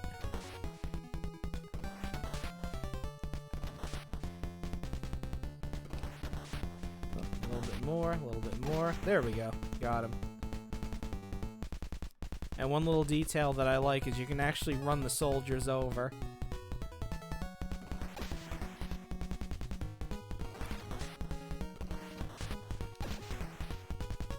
Just like that. And the point of this game is you're trying to rescue POWs. Whoop. That was close.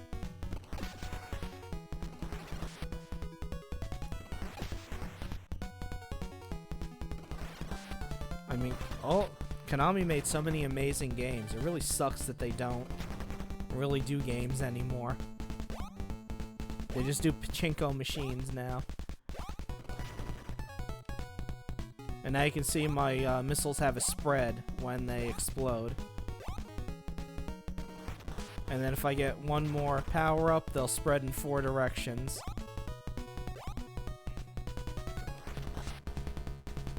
Let's see. There we go. You want to be careful because you don't want to lose the...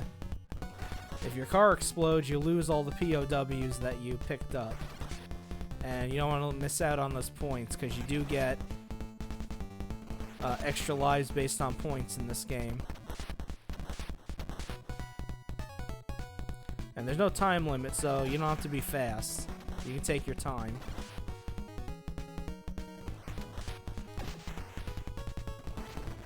There we go. There we go. Now I got that 4-way spread for the missiles. There we are.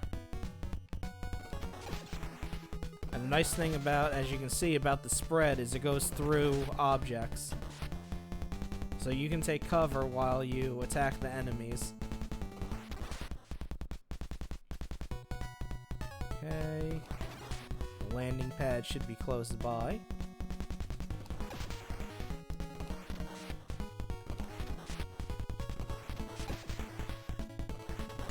Get that guy. See if there's another turret up there. Yep.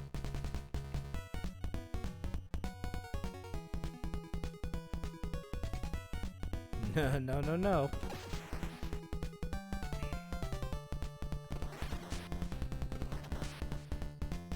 Okay, I should head up. There it is.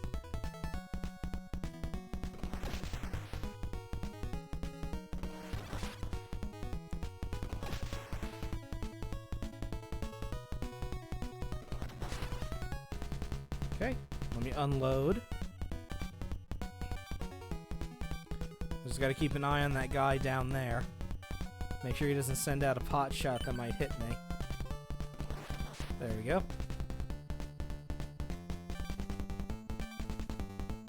There we go. When the one that flashes comes out, that's how you know you've unloaded all of them.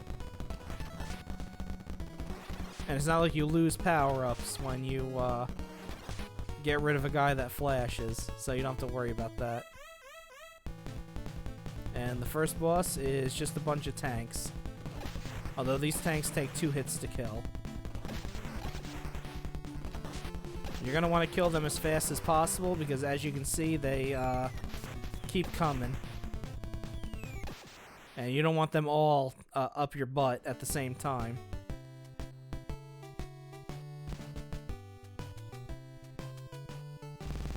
Okay, that's 5 minutes for that one. But yeah, I would recommend playing that game. It's really good.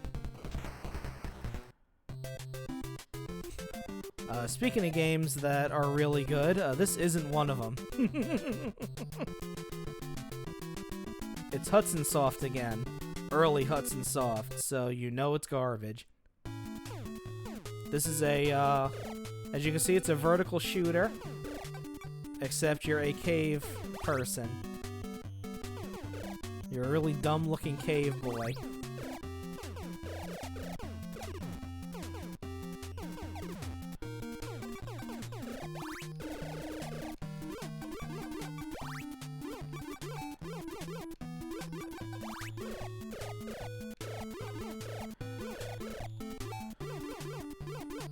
And I think if you fall in the water, you die instantly. So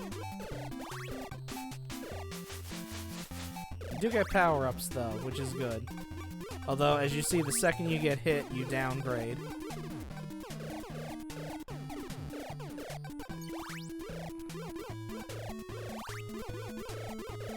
I rented this one a couple times, not too many though.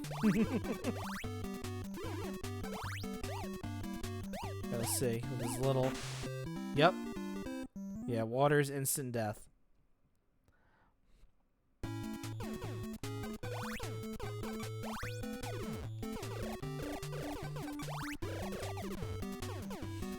But as you can see, it's hard to keep power-ups. Because, you know, you die so... you get hit so easily. And if you have that speed power-up, it's difficult to gauge the jump.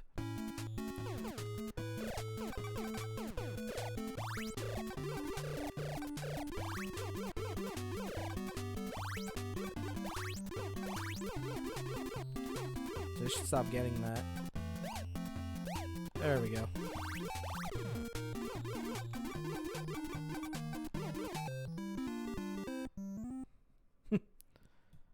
And that's the Adventures of Dino Ricky. It's garbage.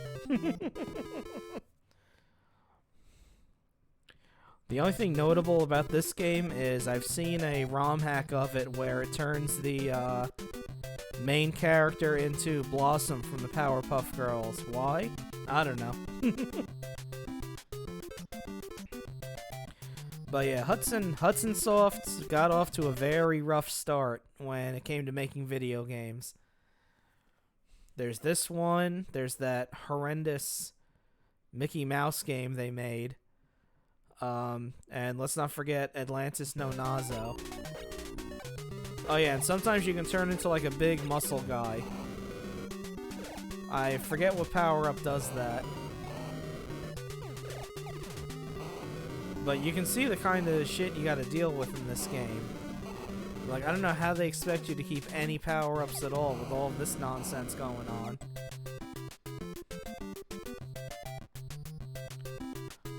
Alright, let's move on. It's game number 20. Then after this one, I'll take a 10-minute break. What we got? Ah! This game, however, is amazing. This was a very frequently rented game. In fact, some of the music from this game I still hum from time to time. Even today. And you get a dog with armor.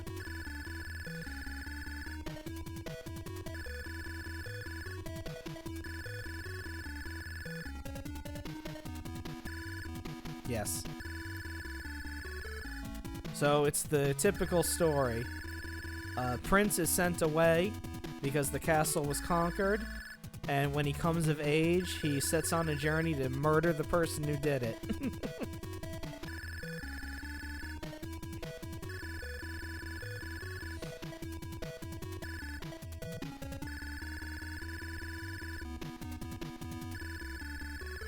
Hell yeah.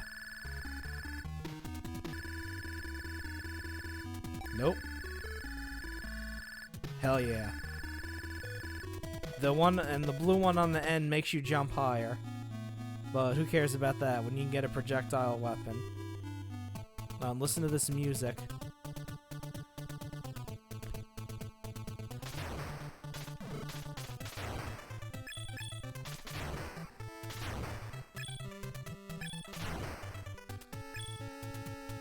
I mean, the controls are tight and responsive. If you know how to work the controls well, you can do moves like this, like double slash.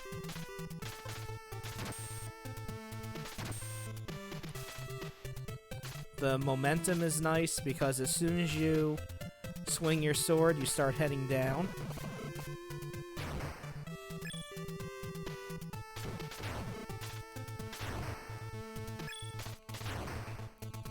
Now, the Japanese version is only slightly different,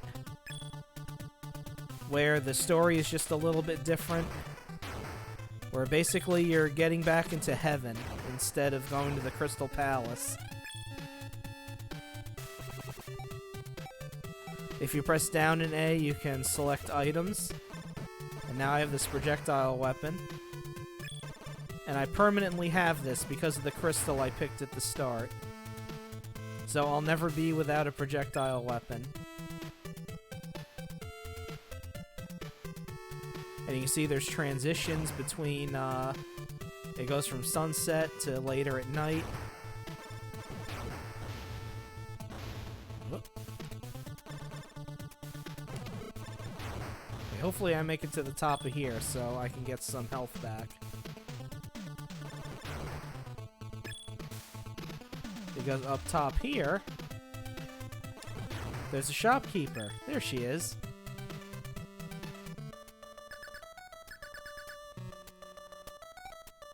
So, we're gonna, let's see. No.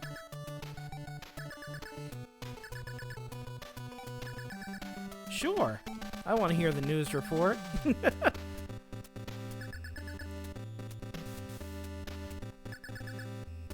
So every level has a shop, and every shop does this little, like, news report thing as you cycle through the items.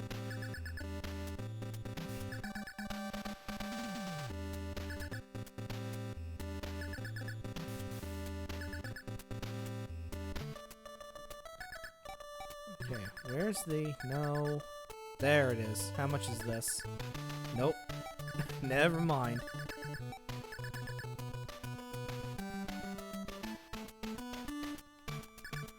Yes. There we go. And if you buy, like, several items in the shop, she gets, like, a really big smiley face on and tells you that you're cool and stuff like that. Okay, let's go back to the sword. And now you see it's nighttime.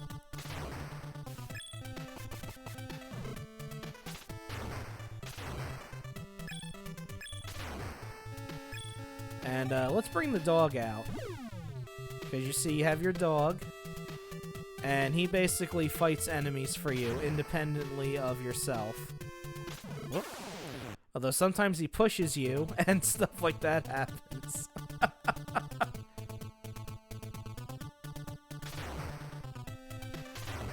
Alright.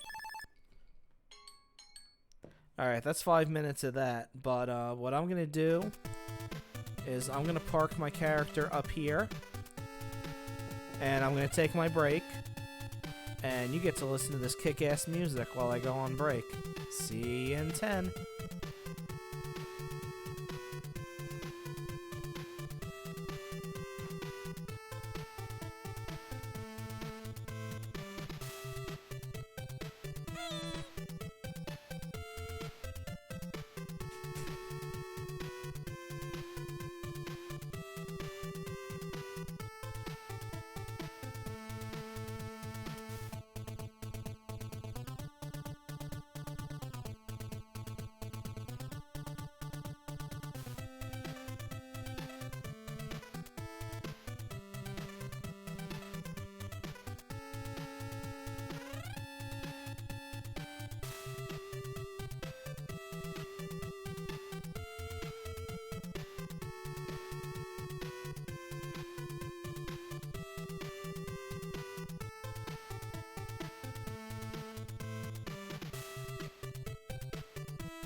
one thing I'm gonna show you what the continue screen looks like for this game, because it's pretty hardcore for a kid's game.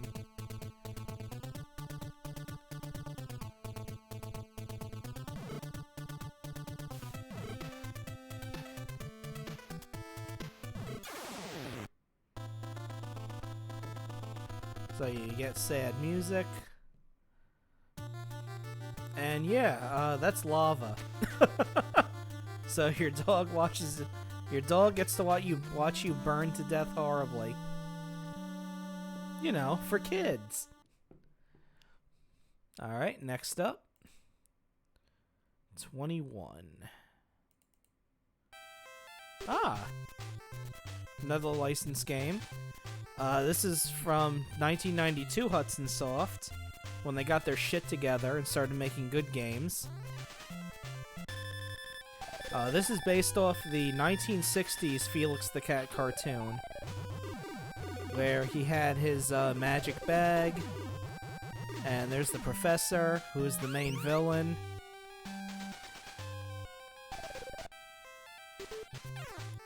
And it's a pretty fun game.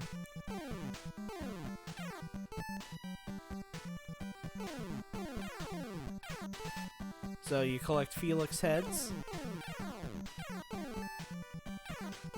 And sometimes the Felix heads will turn into other power-ups when you hit them.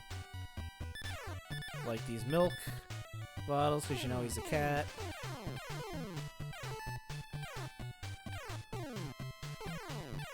And right now, it's one-hit death when you're like this. But you can get a 1-up from hitting certain clouds. But what you're looking for is hearts. Like that. Because what the hearts do is they upgrade your abilities. And they give you an extra hit. They have a time limit on them, but if you collect the bottles of milk, that restores the time limit.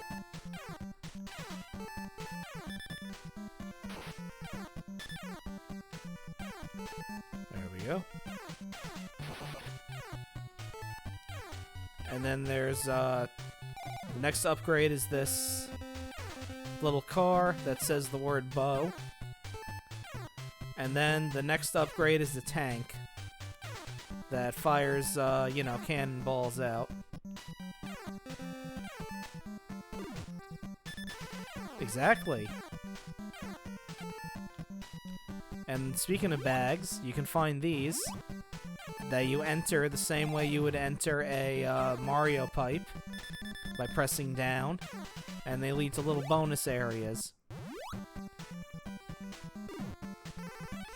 Of course, sometimes you just land right on top of something.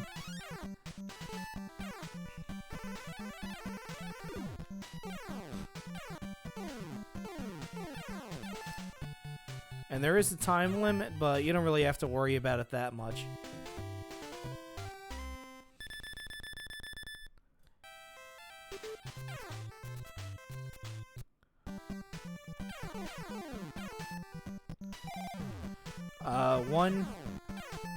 One thing I know about this game is there's the Russian bootleg for it on the Sega Genesis that the Game Over screen shows a piece of pop art of Felix ripping himself in half. That some guy made.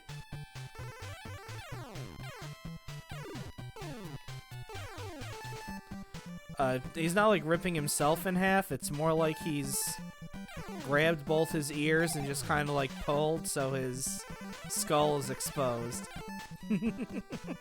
Not that makes it any better, but you know. That's not in this version though. That's the Russian bootleg Sega Genesis version.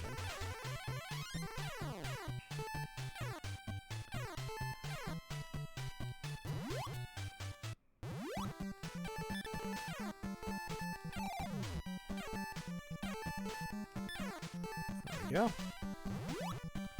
And you know, it's like the Mario coins, if you collect 100 Felix heads, you get an extra life.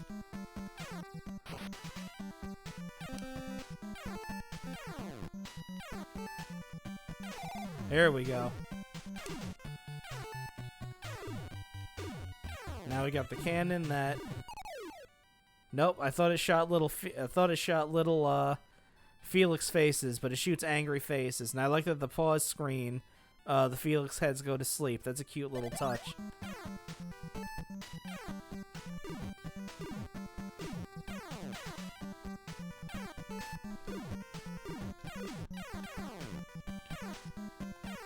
I remember when I used to rent this game, I'd be able to beat it once, and then when I would try to play it again and then like beat it a second time, it wouldn't happen. It was like a one-time only thing. But it's a really fun game.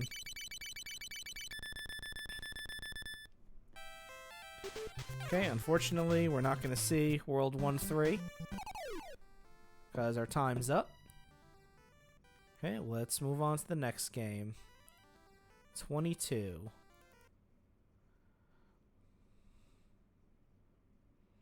And this is...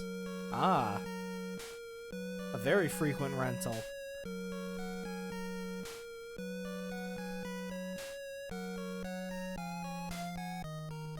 Yep. I didn't really like the first Mega Man all that much. It was way too hard for me. But this one and the ones after that I really liked.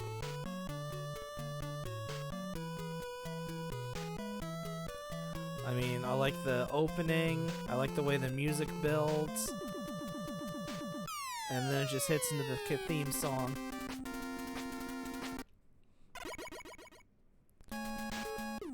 Okay. You. Yes.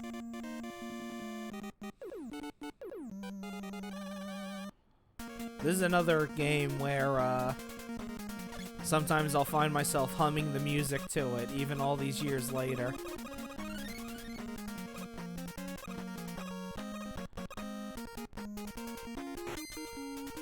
Okay, and the nice thing about playing this on my totally legitimate NES is there's not... The flicker isn't too bad. Like, it's there a little bit, but not as bad as if it was like on the actual NES.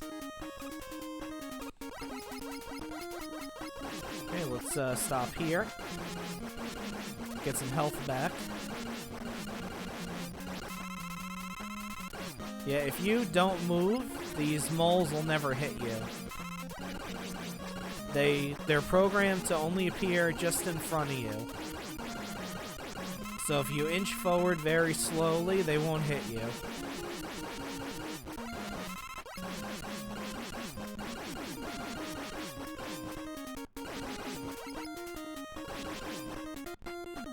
Like, just make your way through them.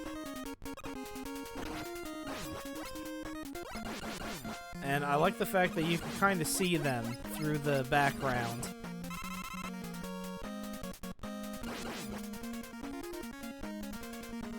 Okay, that should be enough of them.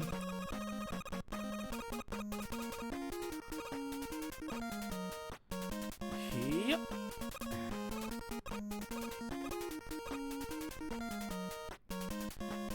But yeah, this is where the Mega Man series really took off.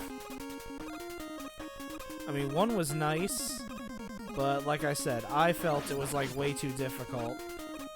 This one has a very nice... Even if you play it in the difficult mode, which is the Japanese, you know, normal mode, it's not too bad. Except for that one boss that I can't stand. The one that's near the end where you can only use crash bombs to kill it. That boss sucks, and I hate it.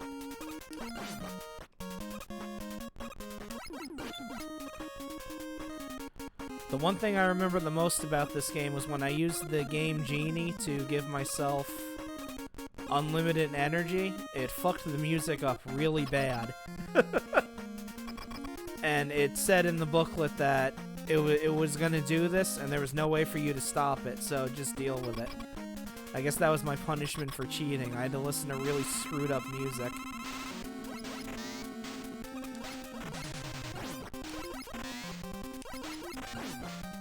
Okay, so Metal Man. His gimmick is every time you shoot, he jumps and fires metal blades for each bullet that you shoot at him.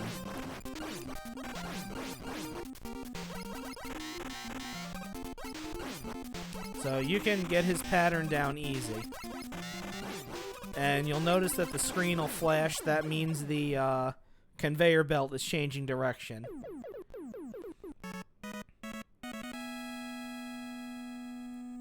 Yeah, Mega Man 3 is my favorite, but this one's really good too. So you can get equipped with the best weapon in any Mega Man game. I'll admit to that. And in case you want to play along, here's the password.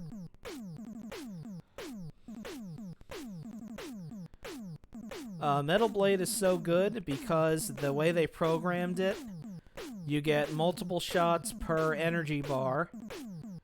And I mean, like, each little notch of energy, you get like 3 or 4 shots. And they just made it pretty strong. In fact, if you fire off like 2 shots, pause and then repause, you can have unlimited ammo for it. I'll show you. Oh, and first, birds. Hold down A and B and you turn the stars into birds.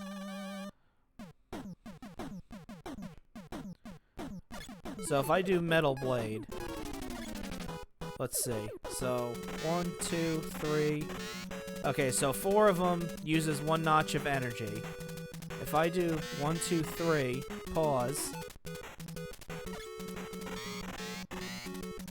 Pause again. You can see it's not going down anymore because I'm not throwing that 4th one. So you basically have unlimited metal blades if you do that. Make sure you only throw... Oh yes, it's very exploitable. It's probably one of the most exploitable... It's probably the most exploitable thing in this game. Alright, let's go to the next one. 23. Ah, Dr. Mario. My cousin owned this game. And whenever I went over her house, I would play it. So, fever or chill? That's funny. I personally don't care which one myself. So, it's just a puzzle game. Match the colors to the viruses. And that's about it.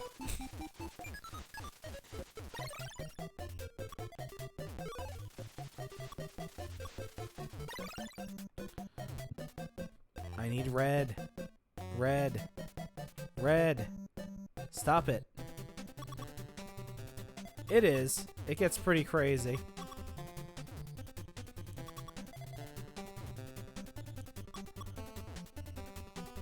Come on.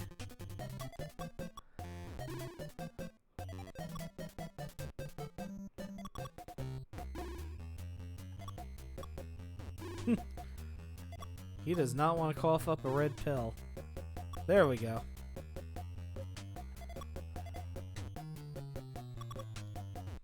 There we go.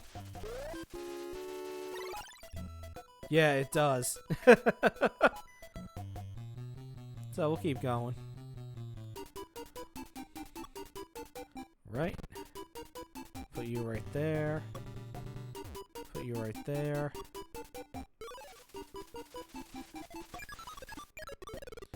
Okay, we'll park that one there for a second.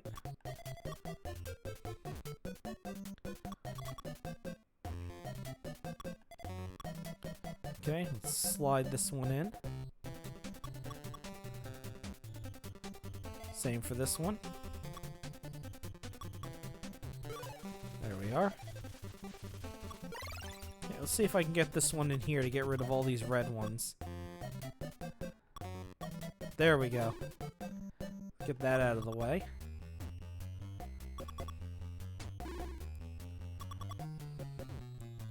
Yeah, the one thing about this game that I find amusing is you don't get points at all, except for when you kill viruses.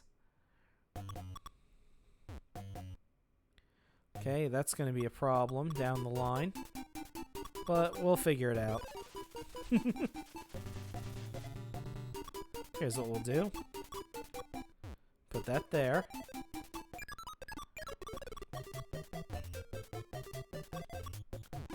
Get rid of those.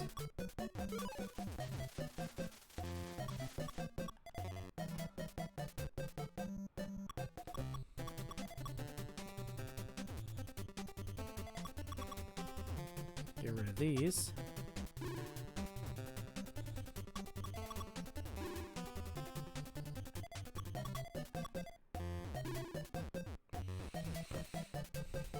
There we go. Pile drive that right there.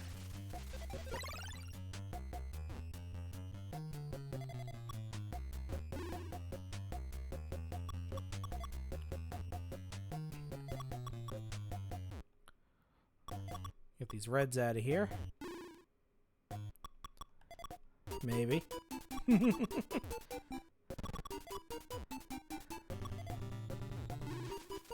we go.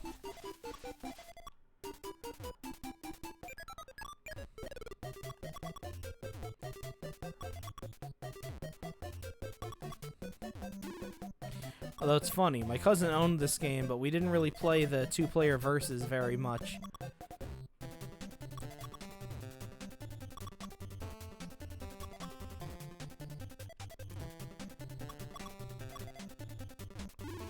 That's that one. Okay, it's 2 more blues. There we go. There we go. Okay. That's 5 minutes of Dr. Mario. Next.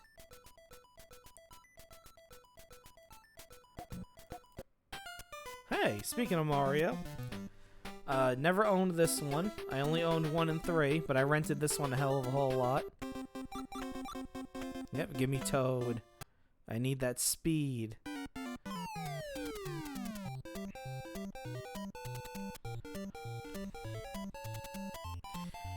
So, you can play this in a lot of different ways.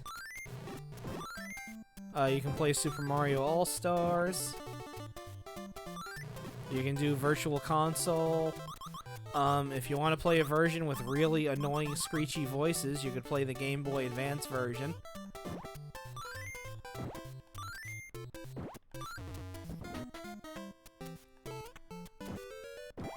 Although I don't know why you would want to play that one. With everybody screeching and screaming at you.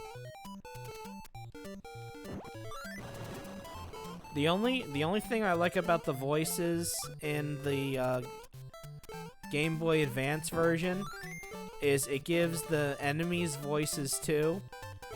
And I kind of like how each time you fight Birdo, she sounds like she's getting progressively more and more angry at you. Because I like to think it's just the same one over and over again.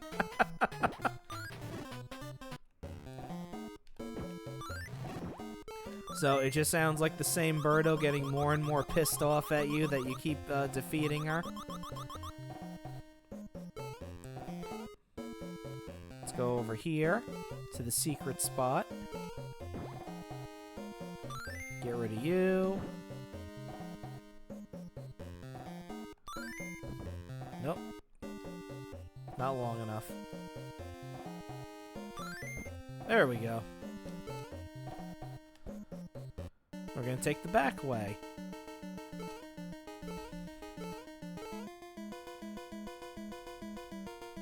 There she is. The start of one of the most baffling instruction manual things I've ever seen for an enemy.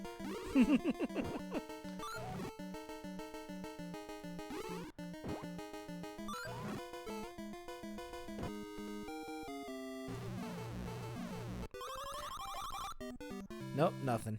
Let's try again. Oh, almost. Alright, let's go with spindly legs over here.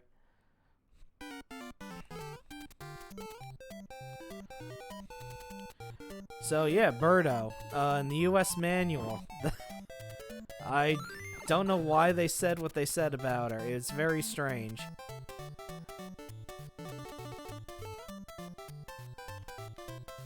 You know, the whole, trans thing, but whatever, I won't get into that. I think they were just bored and wanted to write something.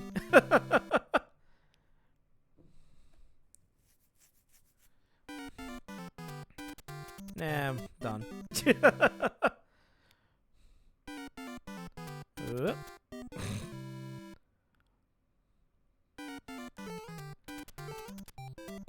But yeah, this, a lot of these games I usually ended up just using Game Genie for because, you know, it was there. And why not?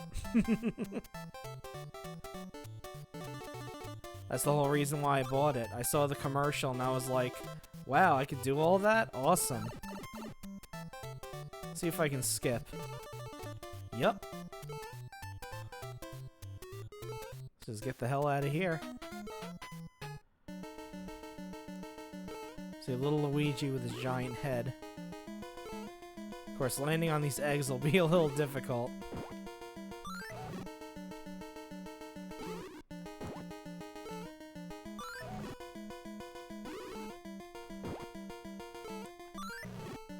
Yeah.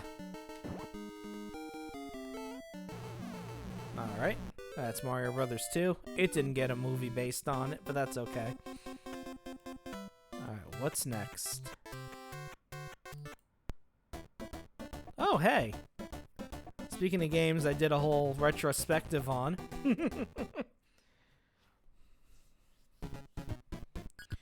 1993. The Super Nintendo was already 2 years old when this damn game came out. I'm not even gonna bother playing it. I mean, I 100%ed it on stream already. You can check that out. I will talk about it, though. Yeah, I guess so. Well, no, the last game to come out for the NES was... Oh, wow, hey! Thank you for the raid, Antoine. How are you doing? I'm Nocturne, I'm a variety streamer, and right now, I'm just playing through a bunch of games that I grew up with. Let me do a shout out. Oop, hold on. I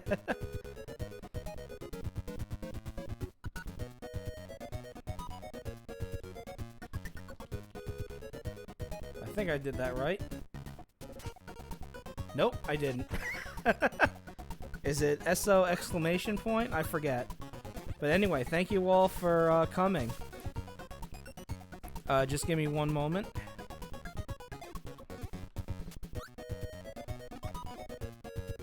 Hello, Happy Toaster. Nice to see you. What were you playing, Antoine?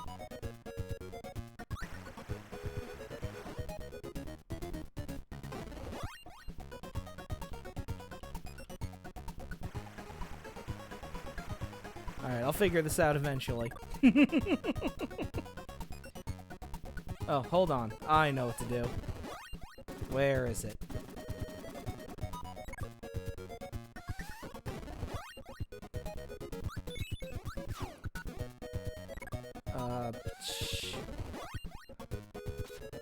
Oh, cool. That's what I'm doing.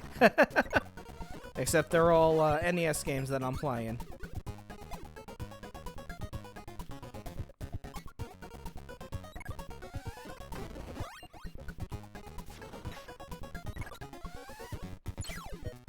Alright, this is gonna sound silly, but how do I do a...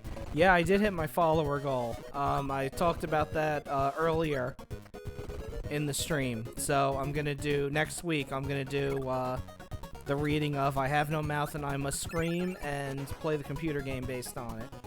And just a quick question. How do I shout out somebody?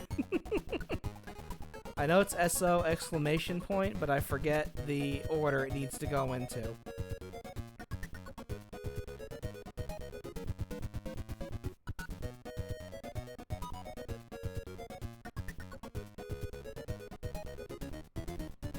And yeah, I know this is the next game that I did, but I already did this 100%, so okay.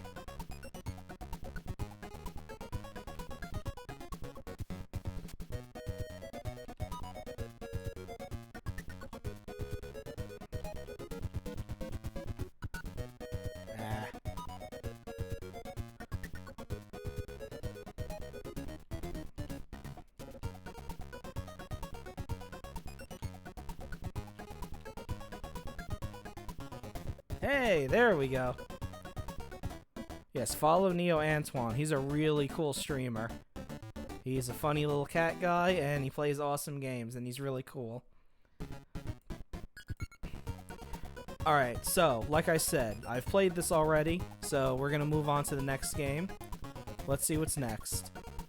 These are all random. I don't have them in any particular order. No, but it looks like another Mega Man. Ah, yes.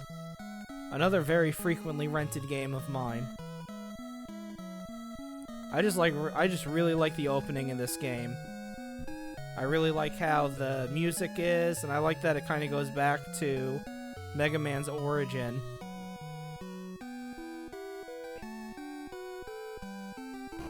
And of course, this was when they were doing really good with the pixel art on the NES. Like you'll see with the close-ups of the characters and things like that. It looks really good.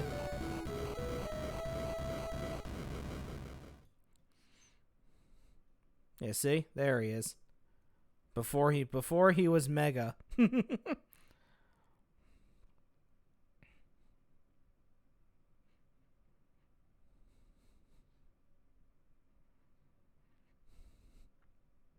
there he is. Astro Boy. I mean Mega Man.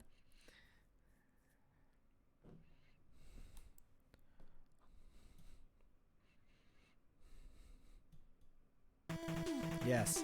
Man or Astro Man? Come on, look at how badass that looks.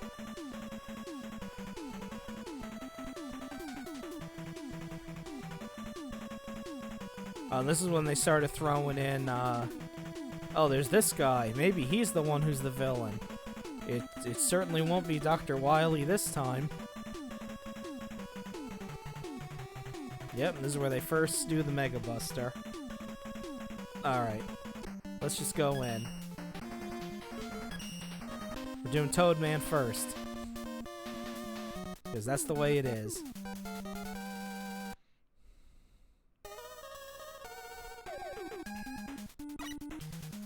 So yeah, this being the start of the second trilogy of Mega Man games, I think it was really good. I really like this one a lot.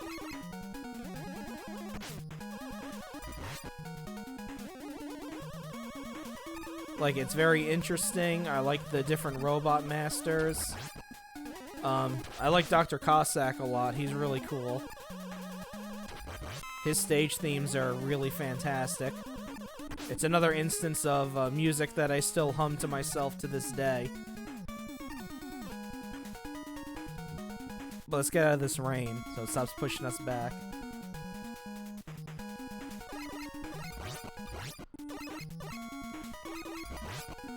I think all of the Mega Man NES games are pretty solid. Like, even all the way up to 6, where, you know, they feel like it might be getting stale, I still really like it.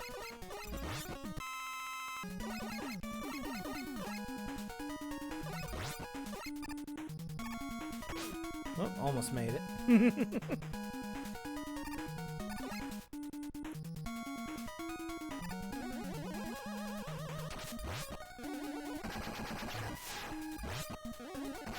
You got these big mini-bosses that you gotta deal with. Whoop. Oh, thank you, Kurt, for following. I really appreciate it. Thank you so much.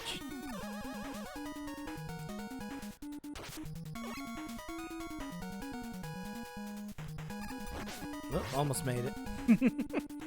And now they throw this annoying version of the snail thing at you.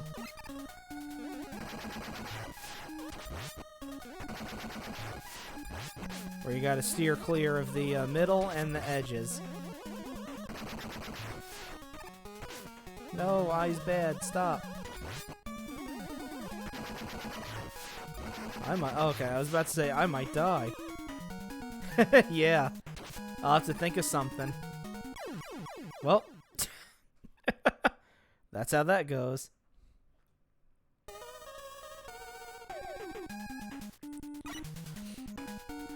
I think let me see. I think I rented this one more than 2, but that's because the local video store had this one longer than it had Mega Man 2. I don't know what possessed them to get rid of Mega Man 2. I guess they needed shelf space, but they put this one on there and it stayed for the longest. And this wasn't like Blockbuster Video or anything like that. It was the small video stores that used to be around. I didn't have a Blockbuster nearby until, well, I saw that coming. Until I was like about in middle school. So like around when the PlayStation and Saturn were starting to come out.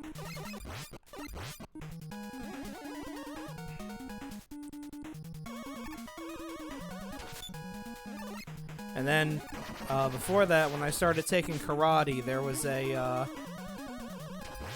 Blockbuster near there. So probably around like the time Sonic 3 came out.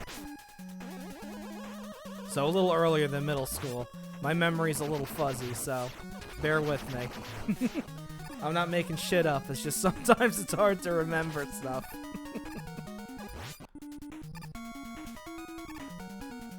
Okay, let's be a little bit more careful with this. There we go.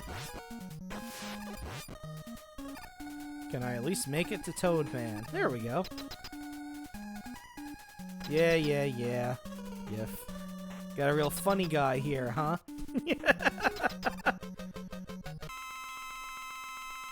Alright, let me beat Toadman and then we'll move on. Because the 5 minutes are up. So Toadman, you just gotta do this, really.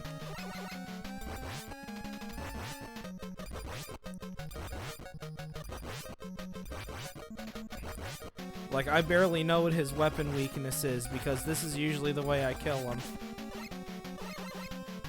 Although, I might die to him, which would be very sad.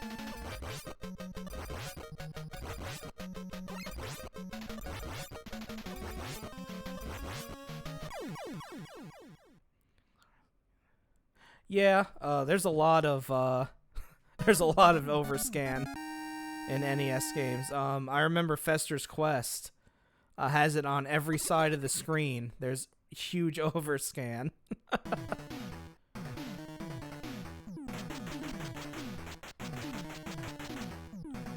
Alright, let's move on to the next one. We're a little over halfway through. I picked about 43 games, so we're a little over halfway through.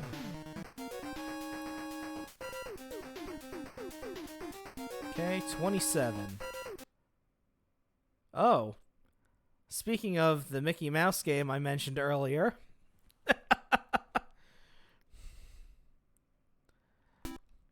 So yeah, I rented this a few times. This game really sucks. I'm not really gonna mix words about it. I'm not a fan of this game. It was the first of the Capcom Disney games. Oh, thank you. I appreciate you all coming from the raid. You have a good night, Happy Toaster.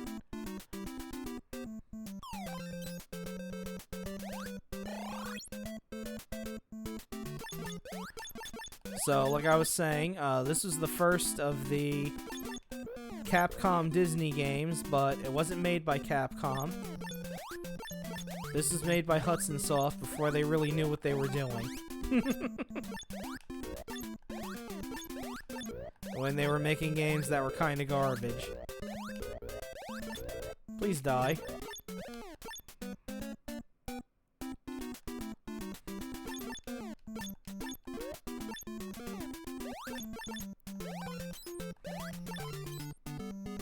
So you got Mickey, you got Minnie. If Minnie dies, you die instantly. Because apparently Mickey and Minnie have some kind of soul link with each other.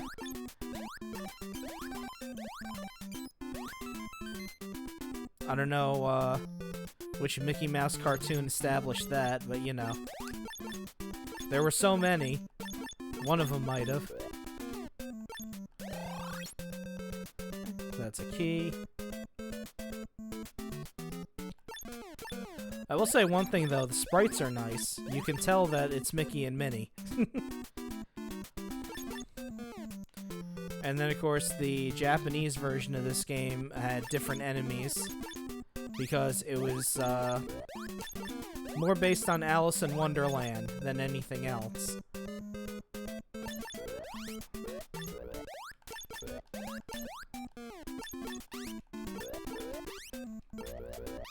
In fact, all of the bosses in the Japanese version were based on Alice in Wonderland.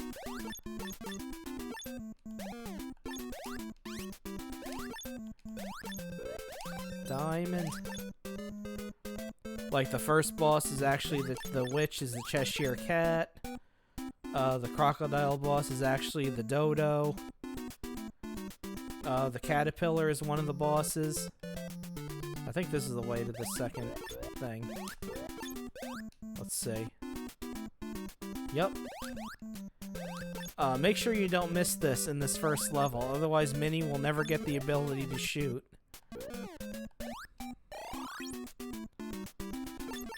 There, now you have double the firepower.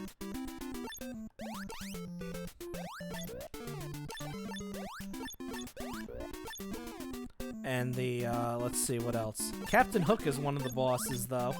I know he's not from Alice in Wonderland, but, you know.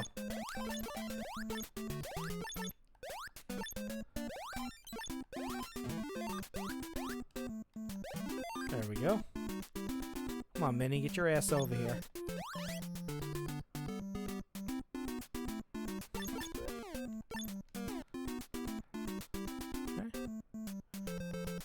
And then the final boss is the Queen of Hearts.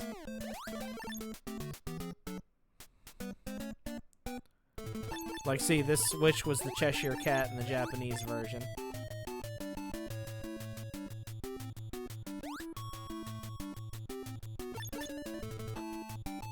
Come on.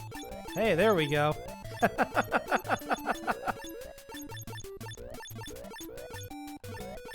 Is it cheap? You bet your ass it is. Do I care? Nope. Not one iota.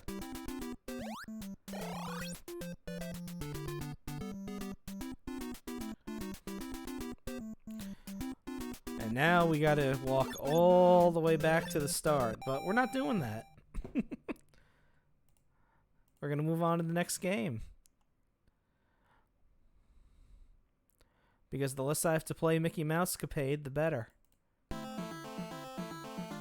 Oh.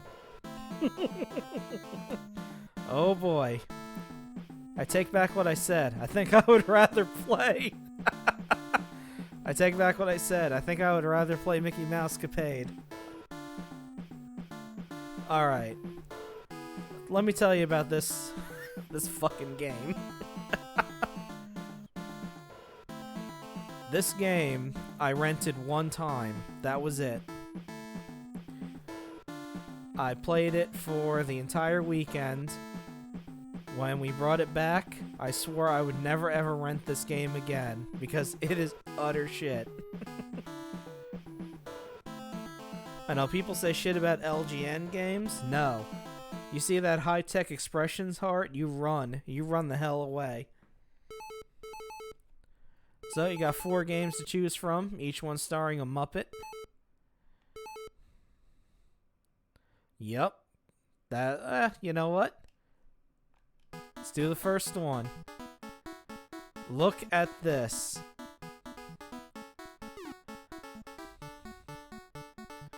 So, for this one, you play as Fozzie. You have to collect these items that appear.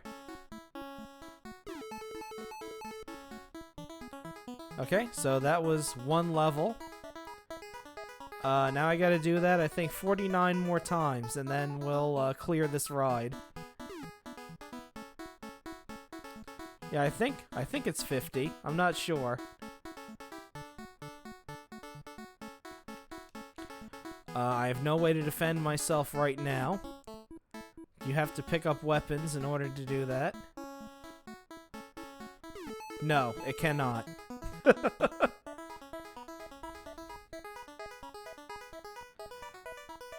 I think even the fastest speedrunner would be unable to do that.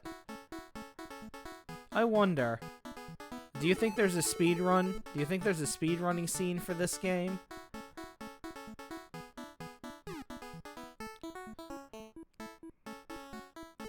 Okay, so that thing I grabbed, that's the only kind of, like, weapon you get in this game.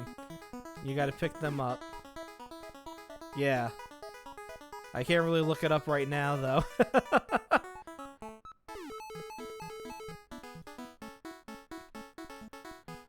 Alright. I don't want to just do 5 minutes of this. So let's look at some of the other games, too. Let's look at the worst one.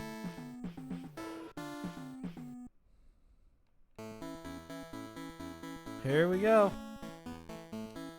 Kermit the Frog. Having to go down a rampaging river. Where you get shunted over in 2 seconds and all your power taken out.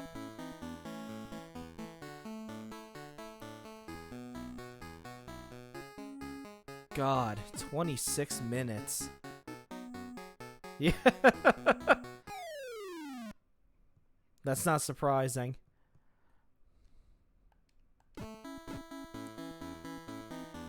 Okay. So, yeah, this is a miserable game that I hated playing every second of. And look at that, you get caught in the whirlpool and that's it, you're dead. Alright, let's show off another one.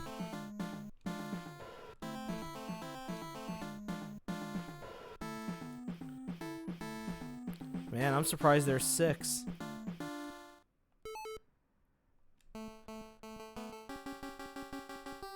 Yeah, this one is the most inexplicable. You're an animal in a bumper car. The controls are left and right to steer, even though you're going on a side view. And you just gotta avoid the bombs.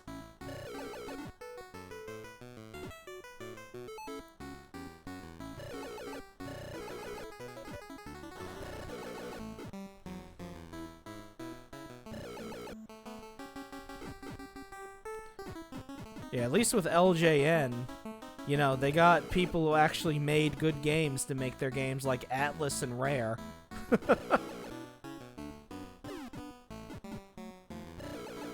High-Tech Expressions just, you know, made garbage. Same thing with THQ. Their games are awful. Alright. That's enough of this. But not before. We'll show off the 4th game. And that's not even getting into the nightmarish side-scrolling platformer that is after you beat the 4 of these.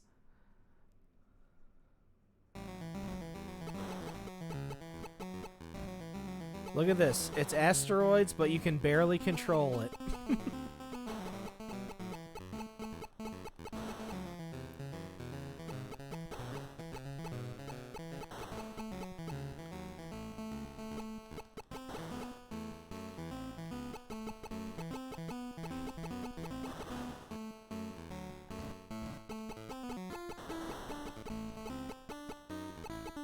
So, yep.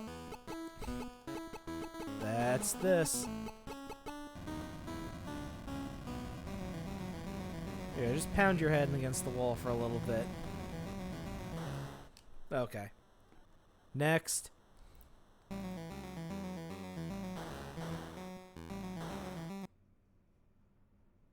Hey, here we go.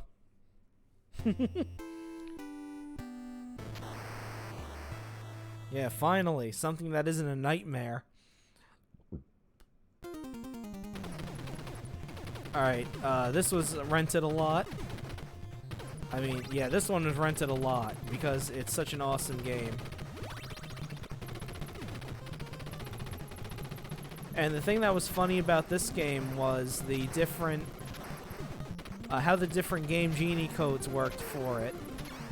There was a code that made you completely invincible, but the way that it worked was the enemies didn't fire at you because you were flashing. If the way I was flashing after I came back from a lost life, enemies aren't able to shoot while you're like that. And the invincible code basically made you like that permanently. So no enemies fired at you. It made for a very interesting game of Contra.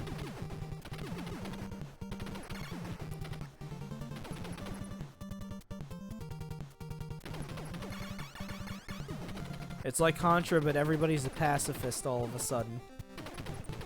Oh, I want that spread. Yes. Okay, we'll let those pass by, because I already got the best weapon.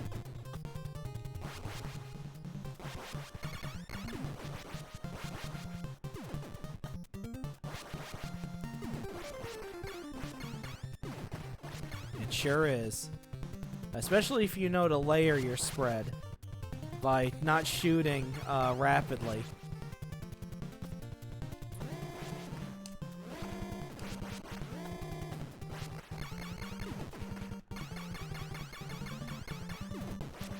Of course, though, when you're right up against it, you can just hammer on the button. But yeah, it's Contra. It's a fantastic game. There's really nothing I can say about it. Way better than the arcade version. Because that arcade version sucks.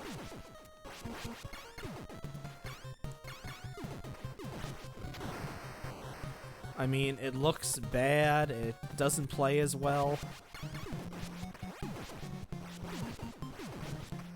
And it's just not as fun.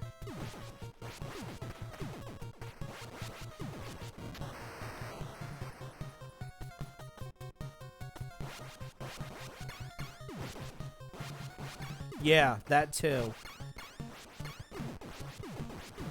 I mean, I could understand if every level was like the waterfall level, that you would have a screen like that, but not when your game is mostly horizontal.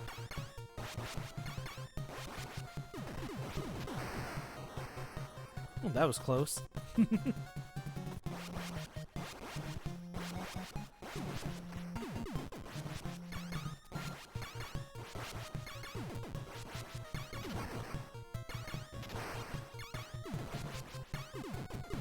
Nope.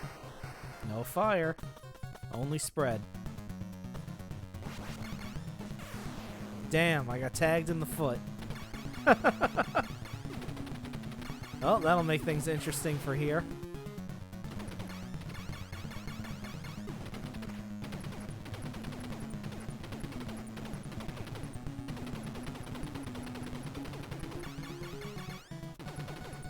Come on.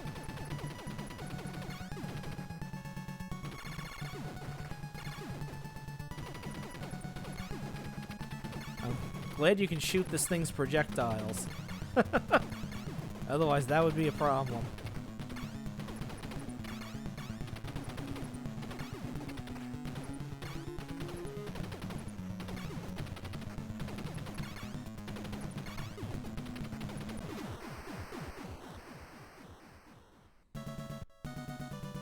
Okay. We're good on that. Let's move on. Game 30. What we got? Oh, I know what this is. One of the best soundtracks on the NES.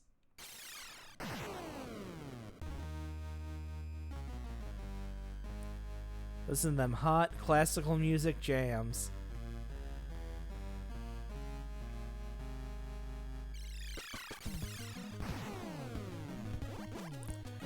So, this is based on an arcade game as well. And again, this is better on the NES. I mean, the music is great. It's just a kick-ass game. It's kind of like Tempest, where you've got a well of enemies that collect, and you need to defeat all of them.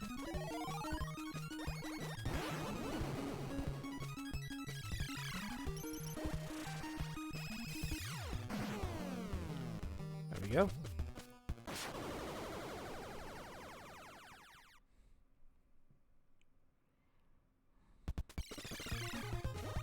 I didn't rent this one as often because it was out a lot. But you know, when I did rent it, I had a good time with it.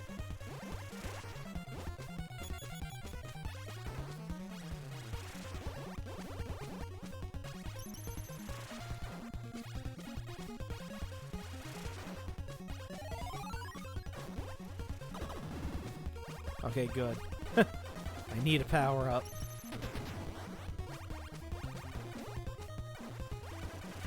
Okay, luckily you don't have to wait for them to open. You can just shoot them.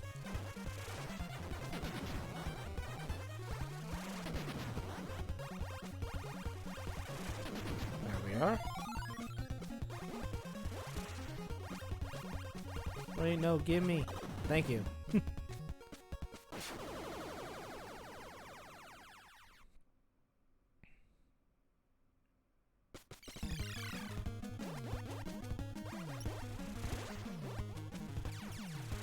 I like that when the enemies are all the way down at the bottom, you can still hit them if you line your shots up correctly.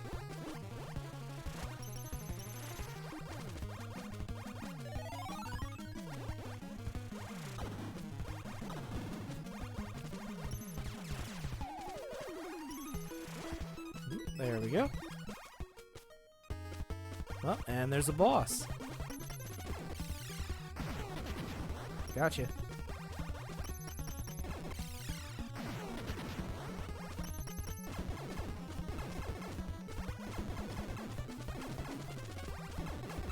Oh yeah, this game's awesome.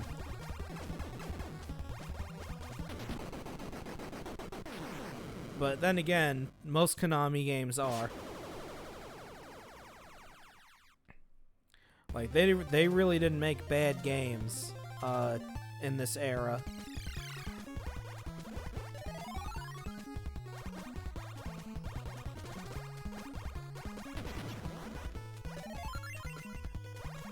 I want all of the fun hidden stuff. Give me.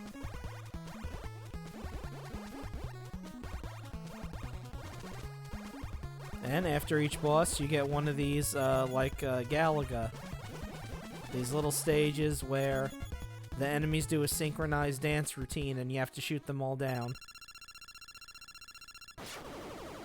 But yeah, I would recommend this game a lot. There's a version for the Famicom Disk System too, but the only difference is the music is a little bit better because the extra channels.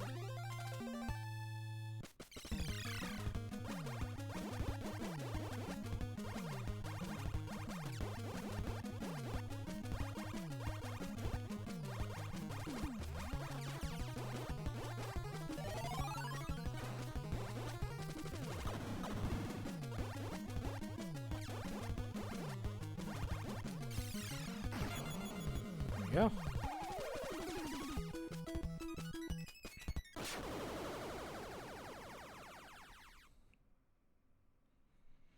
It's funny though, they switched Neptune and Pluto around. And of course this was before they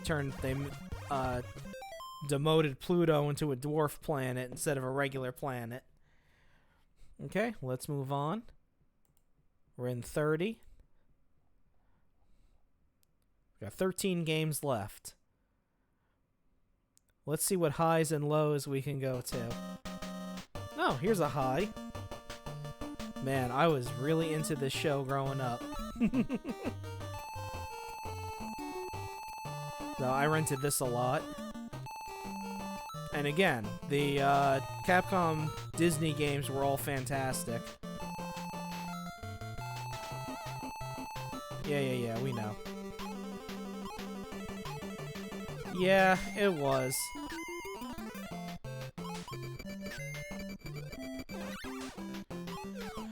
I mean, I don't know. I didn't watch it because I really didn't want to. So I can't really make a judgment. It just looked really bad. Like, I know what they were going for. They wanted to make another Who Framed Roger Rabbit. But you can't do that with the visuals they went with.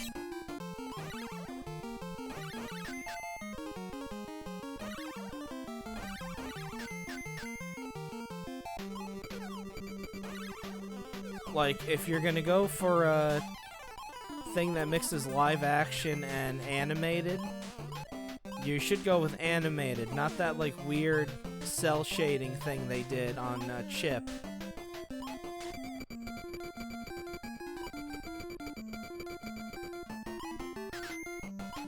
Because he looked very bizarre from what I saw in the trailer and stuff like that.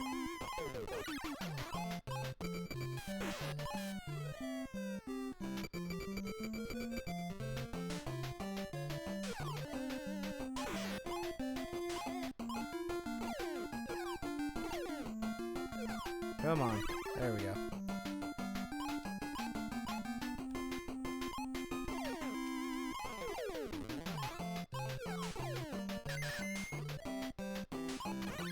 There we go. Yeah, one good way to combat the enemies in this game is to just duck into a crate. If they're a one-hit kill enemy. If not, you're gonna be in trouble. So here's the first boss. It's something from the show. Is the Professor Nimnal's invention that did static electricity. Nope, got me in mid-hit.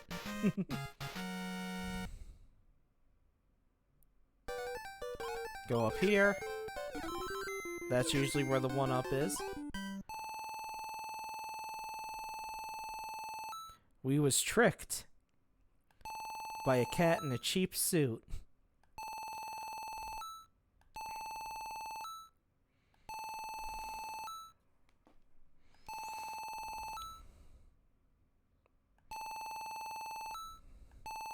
Yeah, your casino, whatever. So, from there, you can pick what levels you want to do. You can even skip a few if you want.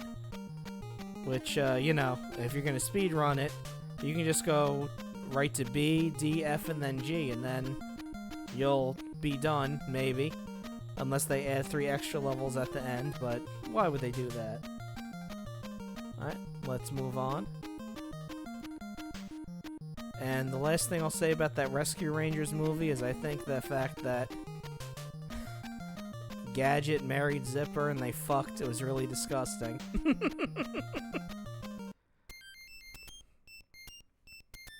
Oh, here's the music from the opening.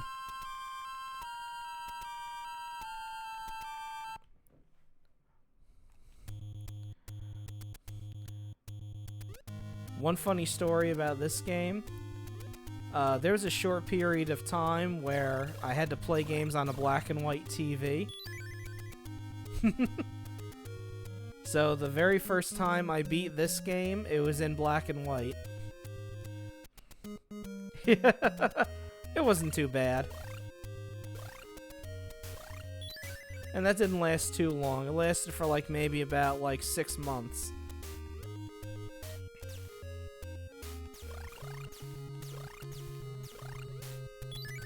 I forget what the exact circumstances were that I had to do that, but yeah, it was just a short period of time.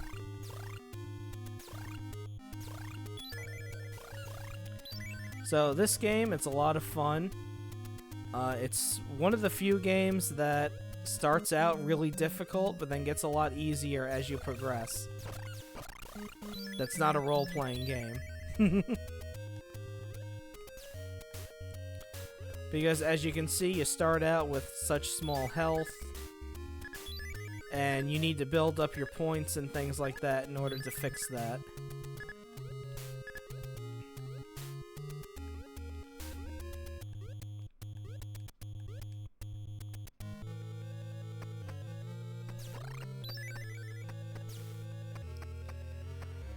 And also, there's a way to build your strength, but it's very strange, the way that they have you do it.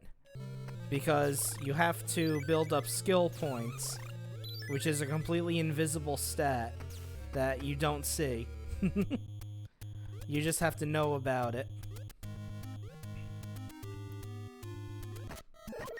Yep, here's the enemy everybody knows, the Reaper.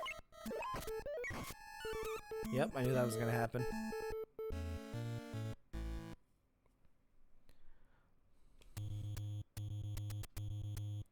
Okay.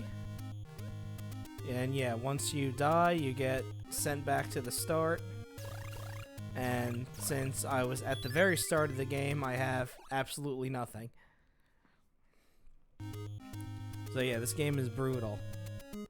But why don't we do this instead?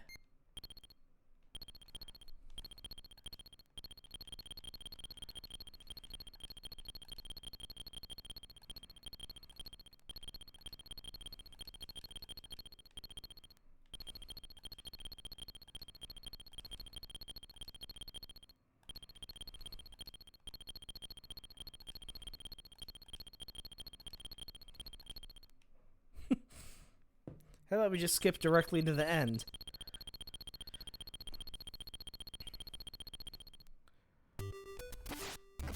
There we go. So let's see what we got now. So, we got a few things maxed out.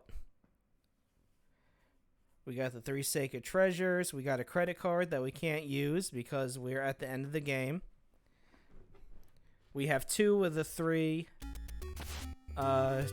extra things you can get.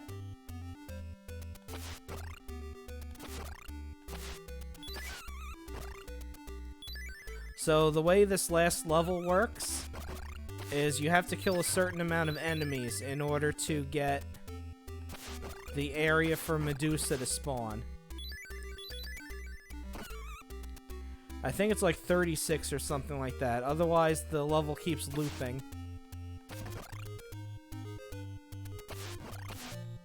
But I'm more than likely going to stream this game too because it's a lot of fun. I really enjoy it.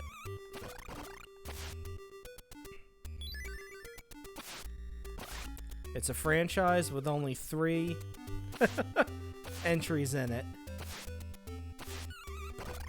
There's this game, there's the Game Boy one that was a sequel, and then there's the 3DS one.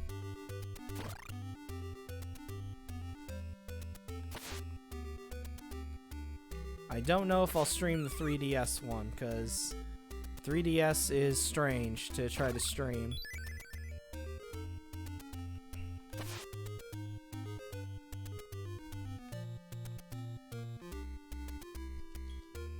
Alright, that's 5 minutes for this one. Yeah, it would be really nice if it did. I don't know if they will, though. They seem to have kind of put the 3DS down and not wanted to pick it up again. Oh, here's a game that's really fun, but punch you in the balls difficult. Like most Sunsoft games.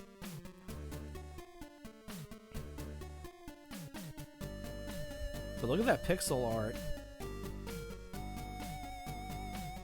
Oh yeah, well, Sunsoft music never missed.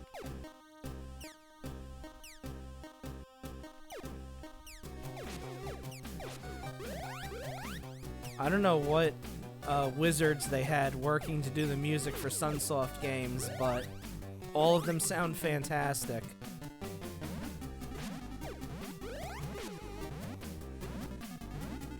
Oh, he is? I didn't know that. Well, I guess it makes sense. This is technically a Warner Brothers movie. Oh, that's cool. He's back. And duck into the shop.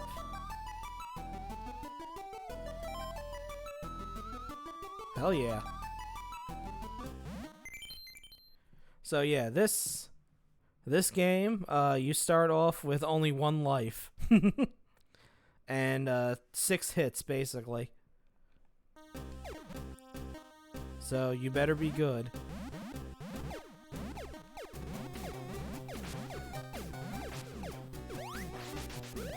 There we go. Light bulb kills everything on screen.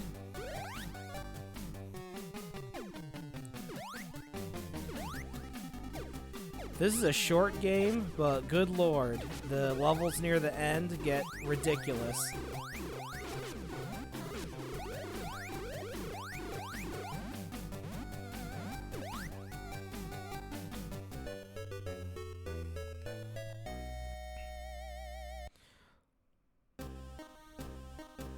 Yeah, it's not too bad now. Well, it starts to get bad right now.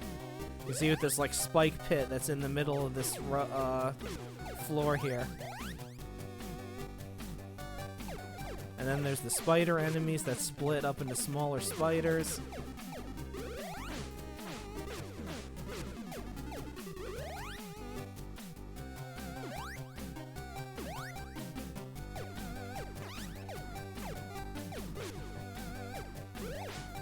No, get away, stop. There we are.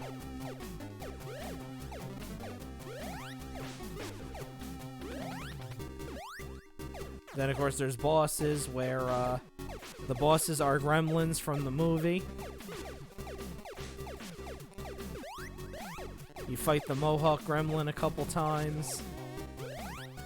There's the electric one. There's a gremlin with, like, a machine gun, which is really funny. No help, I want to escape. No, stop. Luckily, though, I had an extra life.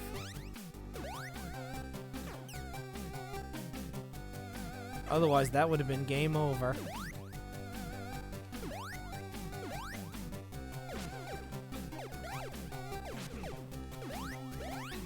When I was younger and first used to rent this game, I could get to like level 2-3 or 2-2, and then that would be about as far as I'd go. So for me, it was a very short game.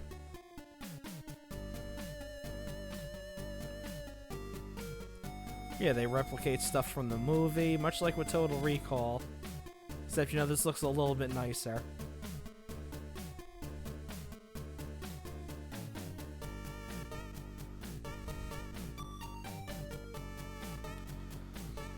And it's funny, due to when Gremlins 1 came out, I saw the second movie first.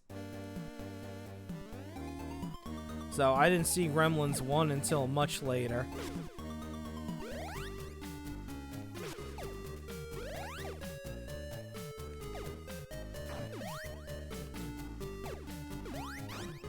No.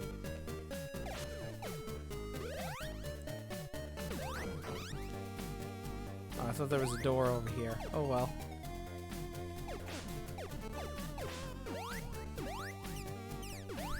I can't believe that missed. Okay, just use the invincibility here. Alright. That's what I'm looking for. Give me that. Now you got a three-way shot. Okay. 10 games left.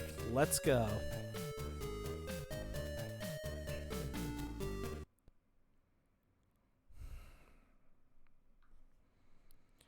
Okay, this is an interesting one.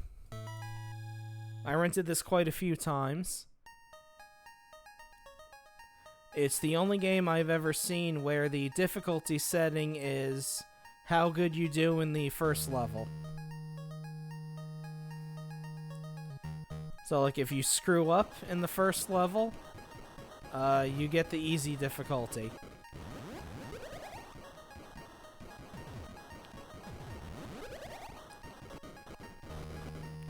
Although, with all the power-ups you get, it's pretty difficult to screw up in this level.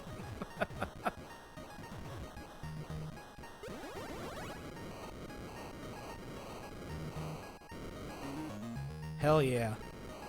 And look, I'm a three-headed dragon.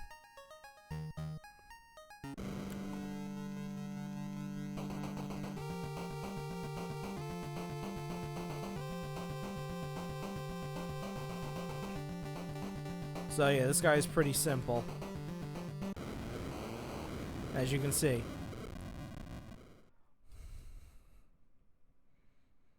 So now that puts me on the path to the good, the normal difficulty, which gives me the good ending.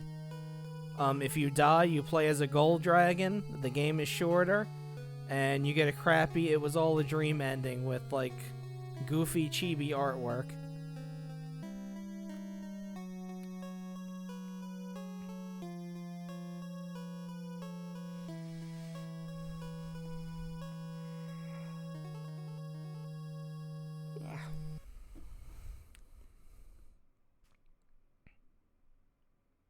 Okay, so now you get another, and you see it says Blue Dragon. That's how you know it's the normal difficulty.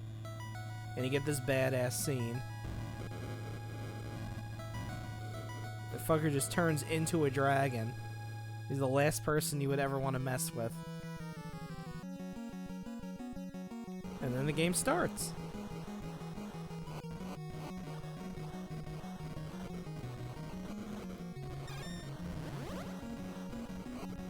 And you got the flashing enemies, they give power-ups off, as you saw in the opening level. You get a nice health bar, so it's not one-hit deaths, which already makes this a better shoot-'em-up than most of them, in my book.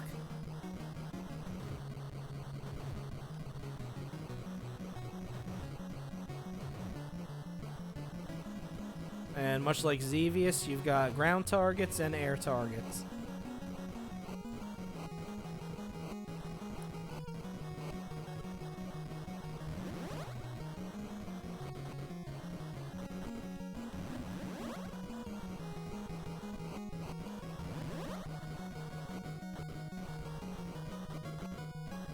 And you can see the little red and blue capsules on the ground that I've been bombing. They give you power-ups as well.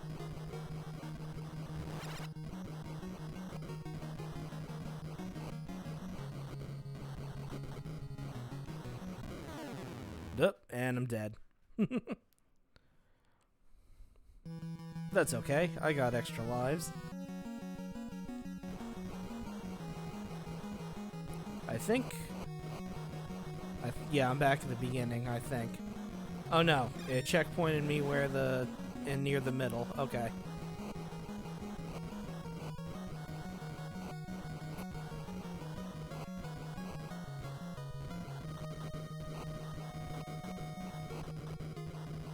Okay, I'm just gonna hold the turbo button down.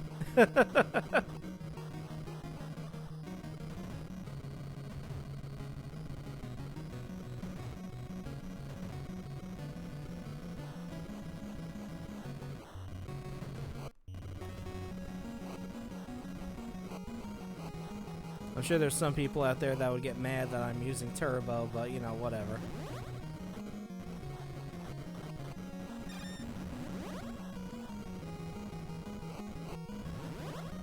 Go. 2 heads now.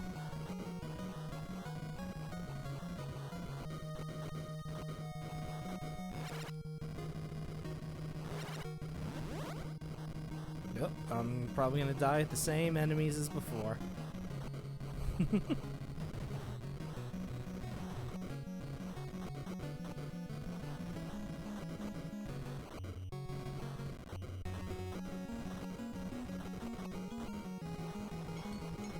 Okay.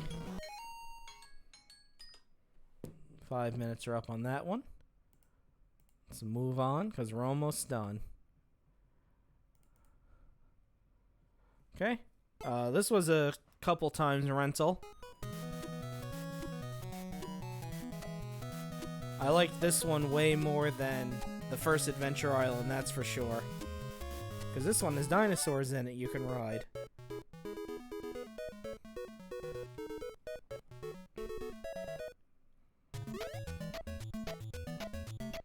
But yeah, this is a definite big improvement over the first game.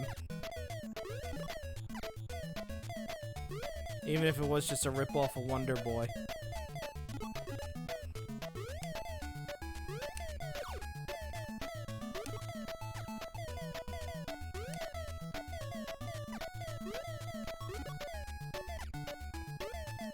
What I liked about this one way more than the first one was the different bosses that it had. You know, it wasn't just the same thing over and over again. And plus, you can ride dinosaurs, as previously stated.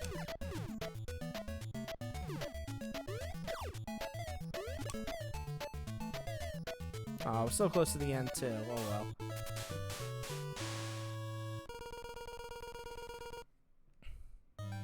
Then you get this weird choose an egg minigame, which is always kind of creepy as a kid.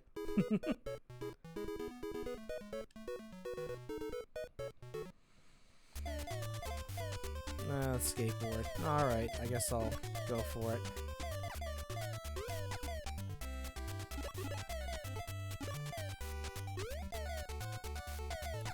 Yeah. No, it's just funny how me personally with the skateboard in any Adventure Island game, I always go like as slow as possible with it, even though it's supposed to be something you go fast with.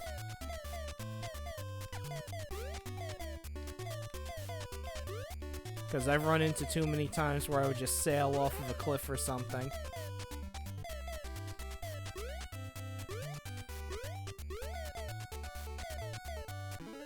Oh well, I made it.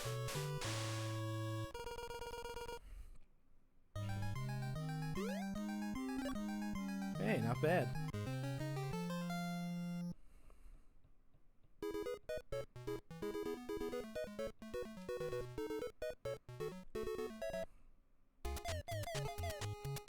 Nah.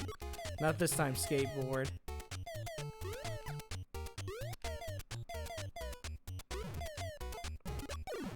Whoop. Of course, the one thing I always hated about Adventure Island games was the one-hit deaths.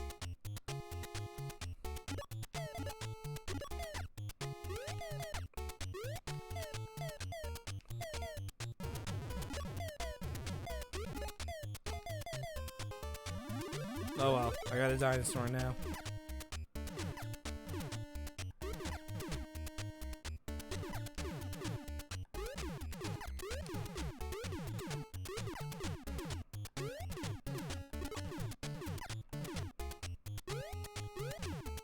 Jeez, look how fast the dinosaur goes.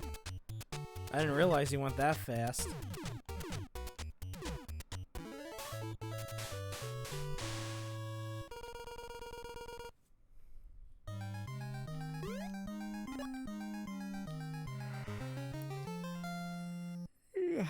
Excuse me.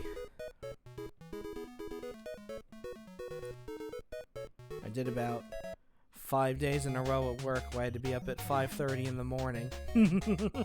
Today was the last one. For a little while at least.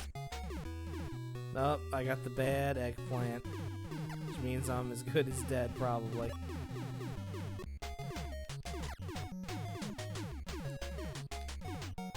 Getting a little stingy with the fruit in this level.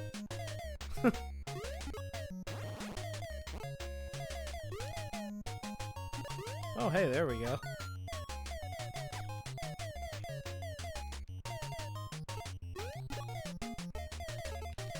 But I'm off for the next 3 days, so I can rest.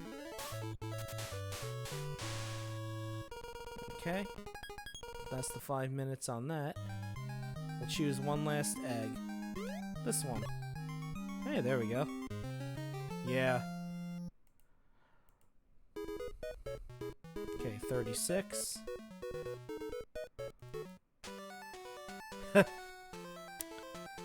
This game I actually owned for a little while.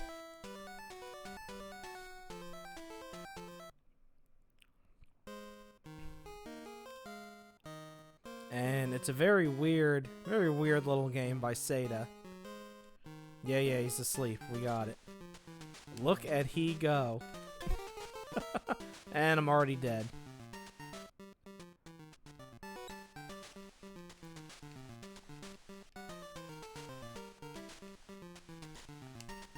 So, yep, you're Tom Sawyer, you throw rocks, and you die very quickly. This game is horrible. It reminds me of Mystery Quest, which was another game I think, no, that was a Hudson Soft game. But you can see it's kind of similar. You know, the sprites look really weird and chunky, the gameplay is bad. So it's kind of like an early Hudson Soft game. Alright, that's enough of this one. You've gotten the gist of it already. I'm not even going to give that one 5 minutes.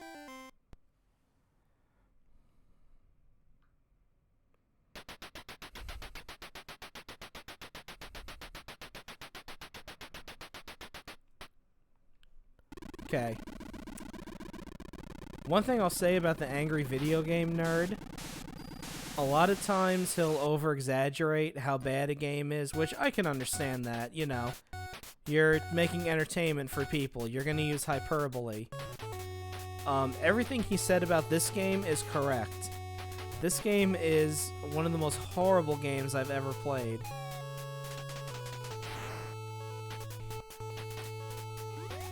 And let me tell you something, the arcade version ain't that much better.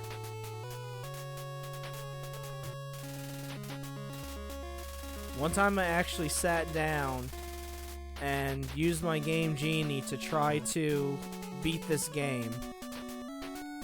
I got to close to the end, and I didn't know there was a stairway that you had to use a grenade in order to expose it. So even with the Game Genie, I was unable to beat this game because I ran out of grenades.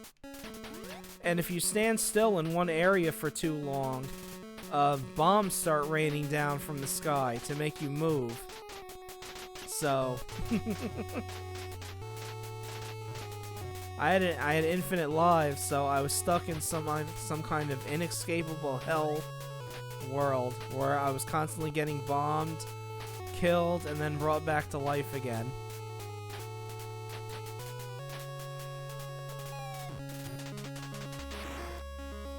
But yeah, I'm not going to spend too much time with this one either. In fact, I'd say we're about done.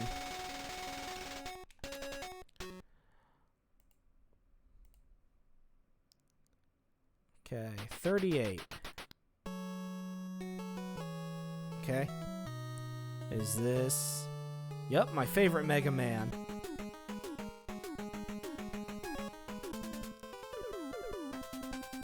The Mega Man that they made in, like, what, 6 months? Because they were forced to. And they had to cut a lot of shit out because, they were pressed for time and half the stuff doesn't work.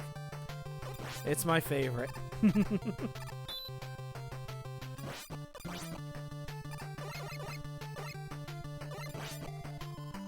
But I like this one the most because, you know, it introduces Rush. It introduces the slide.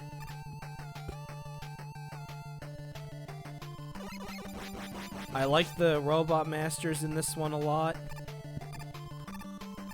And I like the fact that you refought the Robot Masters from 2. Even though it kind of padded the game out, I still really liked it.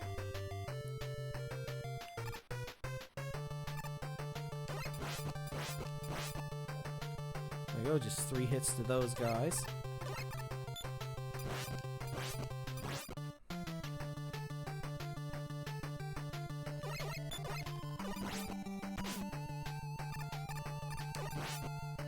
The hard hats, everybody's favorite. And here's a big fat kitty.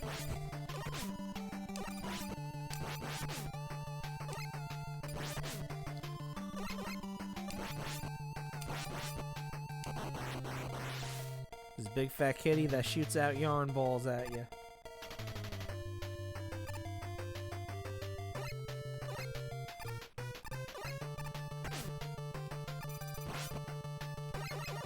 And then here's another one who shoots his fleas at you.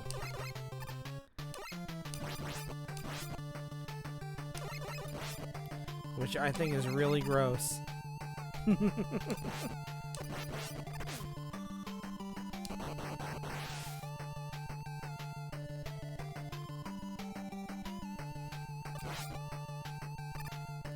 Whoops. Whoops. Whoops. There we go.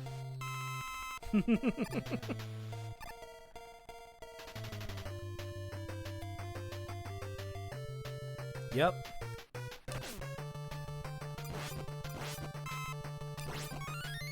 Hey, 1-up. Nice. And then you get these platforms with the... These platforms have weird hit detection. It's not as bad as the ones in Snake Man stage, though. Because the ones in Snake Man stage, if you don't jump up as the platform comes out of the thing, sometimes it shoves you right off into a bottomless pit. Okay, Top Man. Pretty easy.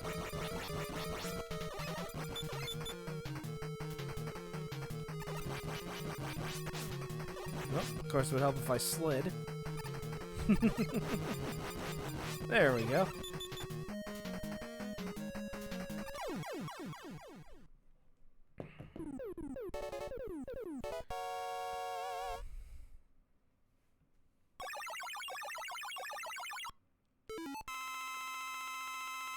There we go.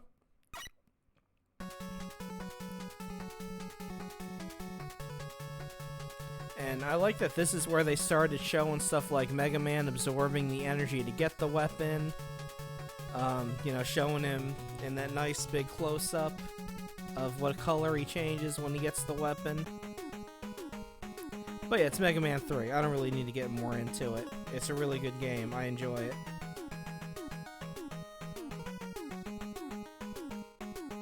Next.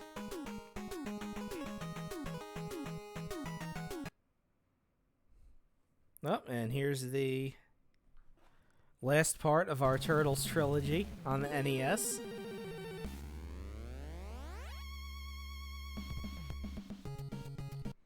It's the Manhattan Project. Of course, I'm going to pick Raph for this game. He has the best special attack. Story? I don't give a shit.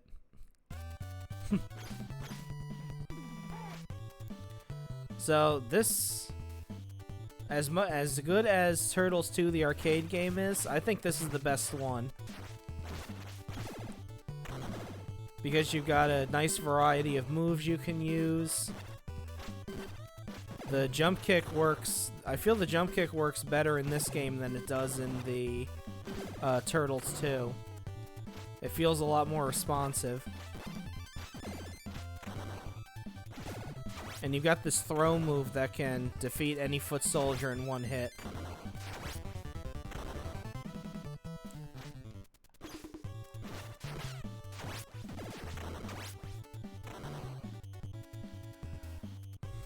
And the special move you get is different depending on the turtle you have. And for Raph's, he gets this drill move. And it does take health away, but if you're at 1 health, you can use it as many times as you want without any penalty. So if you're about to die, just go nuts with it.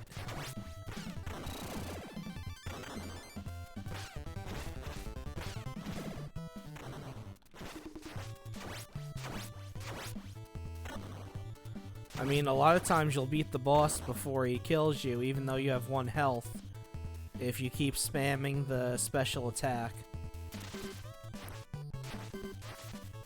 But Raph's is the best, though, because it makes him go forward. And he has a hitbox during the entire thing.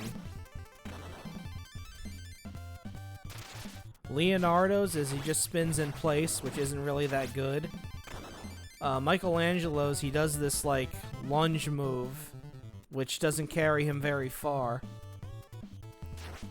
And Donatello's is he rolls into a ball and, like, hits something with his staff, which kind of sucks.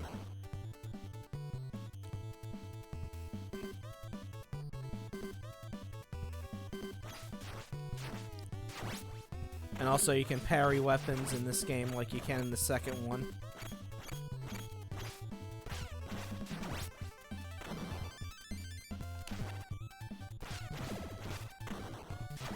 Okay, I'm gonna stay away from those because they're gonna fall.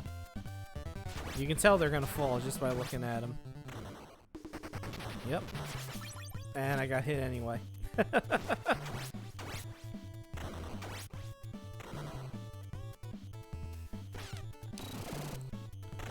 Yeah, now that I'm at 1 health, I'm just gonna keep using this over and over again.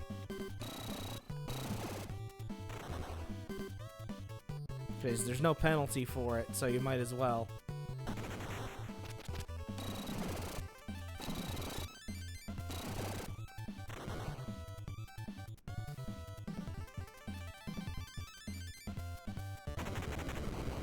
Whoop. I probably don't want to use it here.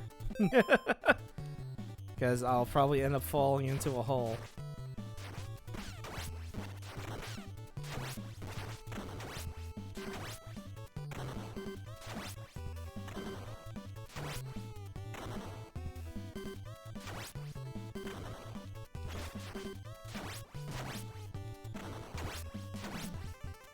Okay, I think we're at the boss. Yep. And it's Rocksteady.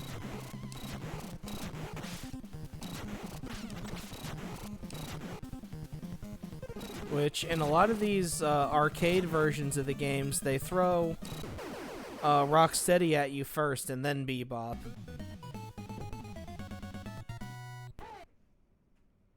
Okay. It's 5 minutes of that. Number 40. Hey, now we're talking. This game is badass.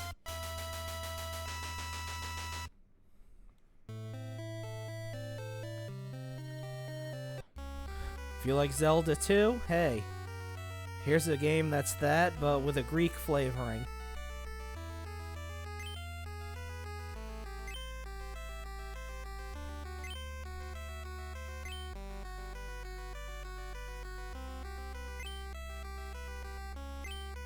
Nocturne. Because I can't fit 8 letters. And of course,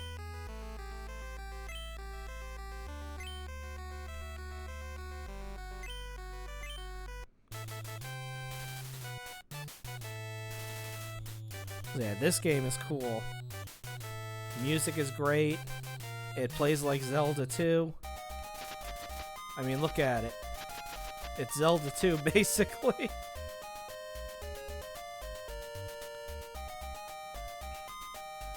You can talk to people.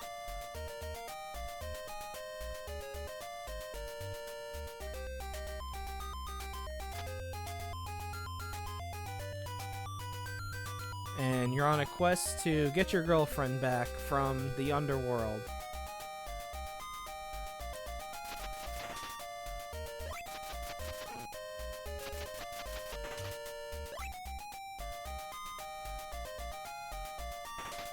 And you gotta fight these little worm dudes off.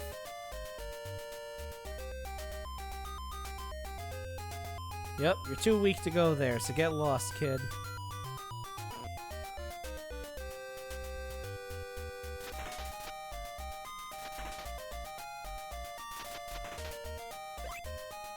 So in this game, you collect olives as your currency.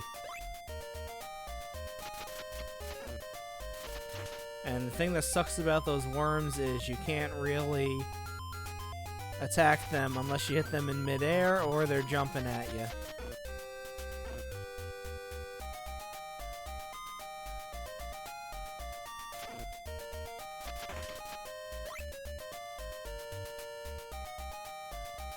Then just run under them. Yep.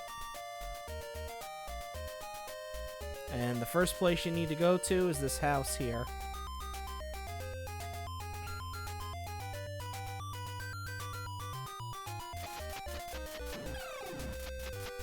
So here's your first little mini boss, this ox.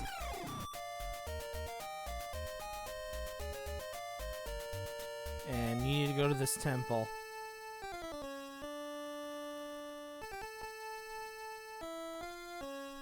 And you have to kneel in order to speak to one of the gods. And yep, all the gods are here.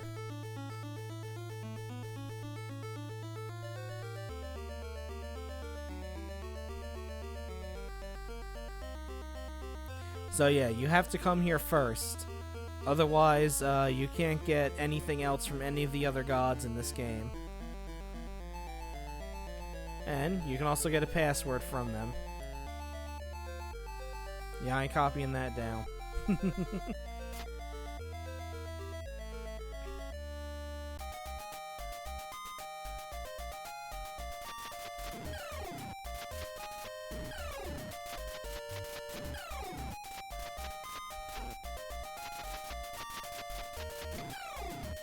Okay, got him.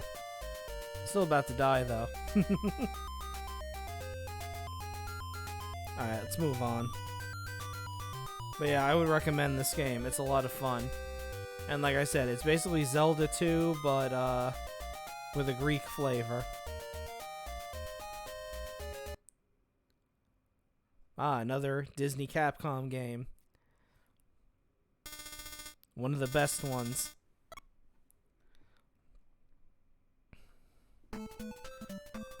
Another show that I watched a lot as a kid and really loved. And I still like this show. And you know I was there when they did the Darkwing Duck themed episode of the new DuckTales cartoon.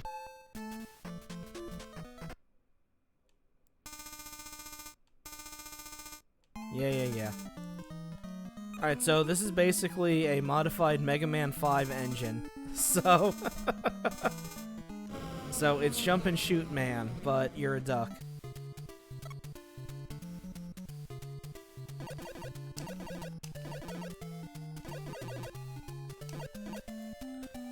And unlike a lot of the other Disney Capcom games, this game gets really difficult towards the end. Look, they even got like these Sniper Joe-esque enemies.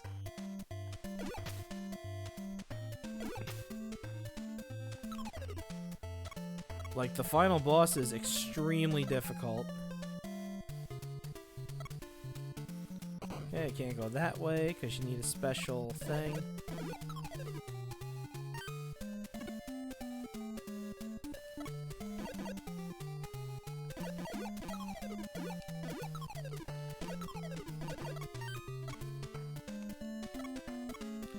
Yeah, you can use this light switch to see where those enemies are, but if you look at the ground... Like, you can see at the ground there, next to the banana peel, where the ground kind of curves down a little bit. That's where the enemy is.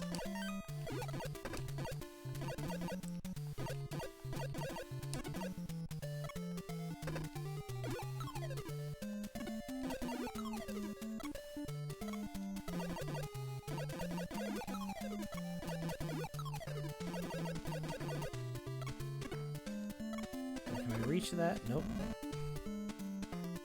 And I'm about to die anyway. Although, unlike Mega Man, Darkwing Duck cannot shoot through walls.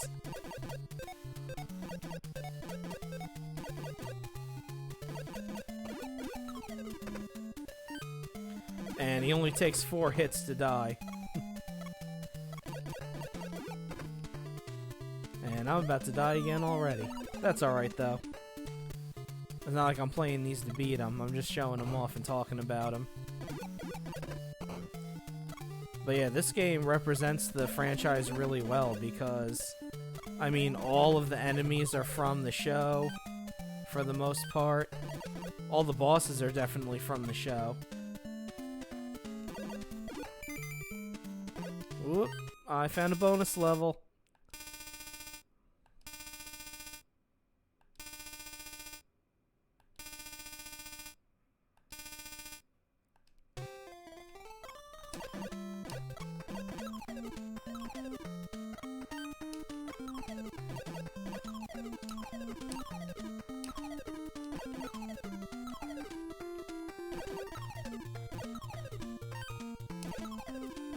I get some health, maybe?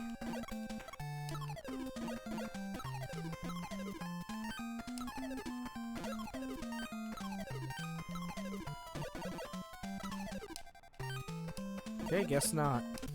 Oh, and it puts me back further. Wow, that sucks.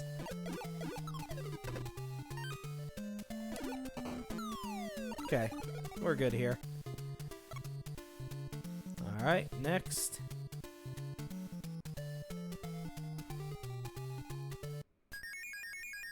Oh yes, of course. A different cousin of mine owned this game, and I borrowed it from her a lot.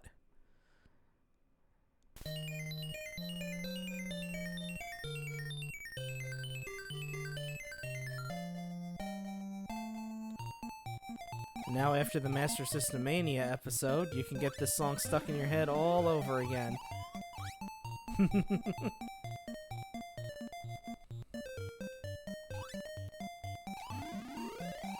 Pickle. So you can see it's a bit different from the Master System version. It seems, after playing that one, this one seems like a little scaled down. Excuse me. Oh, there he goes. It took him a little bit to get into his angry sprite. Come here, you.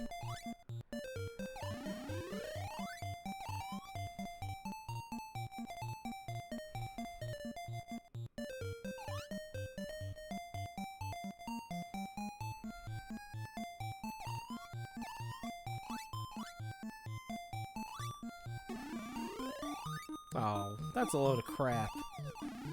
What a load of shit. That shouldn't have counted.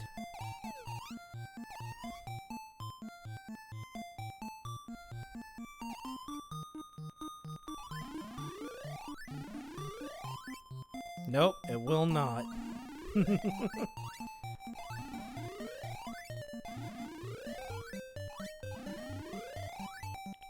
Lots of peaches for me.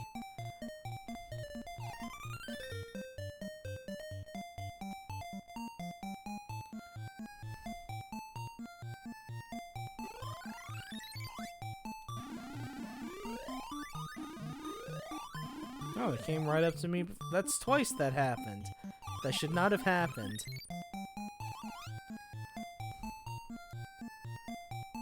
No, it doesn't. Hello, Jarrett. Nice to see you. I've been going through a bunch of games I owned for the NES and games that I rented a lot. This is one of the games I rented a lot. Hi, nice to see you. I've been playing each one for about 5 minutes or so. And just talking about them. You know, talking about like how I played them. A lot of times what Game Genie codes I used on them.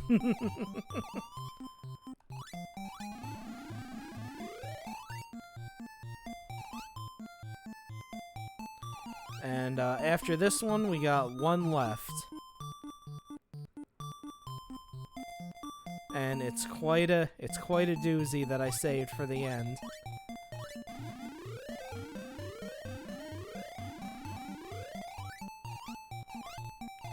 I randomized most of these, but this last one I know exactly which one it is. In fact, after I beat this round, we're gonna get right to it.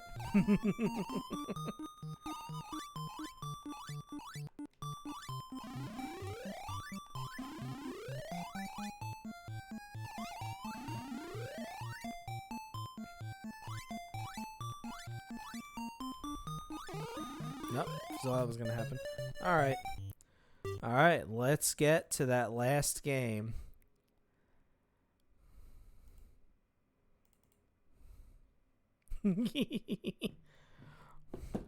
Let me tell you a little story.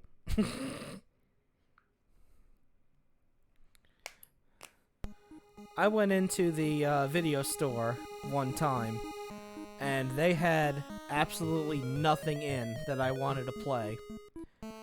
The only things they had around was like a couple sports games and Final Fantasy, which I wasn't into role-playing games back then, so I didn't play it. And then I saw this game. I saw the front cover, which had like a big, like, you know, barbarian-looking guy on the front. And I saw Deadly Towers, I'm like, ooh, that sounds really cool. So I rented it. I played it for about, like, an hour. I stopped playing it, and then for the rest of the weekend, I didn't touch it. I did not touch it at all, ever again. It wasn't so bad that I said it was broken so we could take it back and I could get something else. Because that happened with, there's one game I can remember that happened with. That I played it for a bit and it was so terrible, I just said to my mom, I'm like, Mom, this game's broken. Can we go to the video store and get something else? Surprisingly, it wasn't this one. But, I will say, after time has passed, playing it again, it's not really that bad. I mean, you look at this guy, he's kind of a doofus. But the problem is, with this game, is a lot of people do not have any idea how to play it.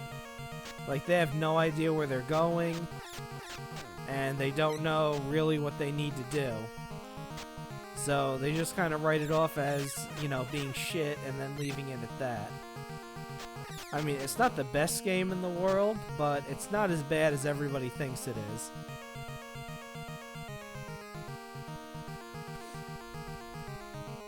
Like I was talking about the angry video game nerd earlier, how he uses hyperbole a lot, and I can understand that because, you know, it's a comedy show. He's entertaining people.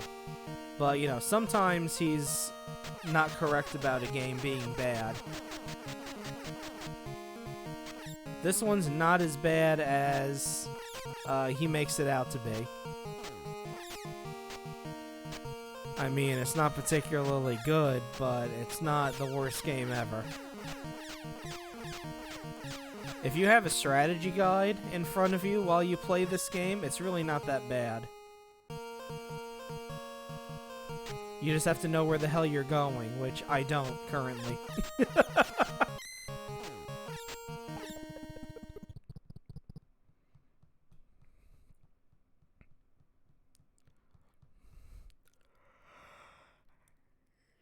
Yeah, ooh, excuse me. See, it's nice enough to put your password in for you. Nothing. Now, one thing that can happen, that happened to me a lot, is on this opening screen, you can step on a tile somewhere, and it, like, puts you in a, like, dungeon area that you need to know the layout of in order to get out. Which happened to me a few times. I ended up getting stuck in there, and I had no way of getting back out. So, you know, things like that happen.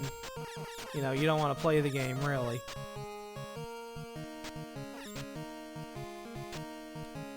But I would like to try this game having a strategy guide in front of me while I play it. And with that note, that was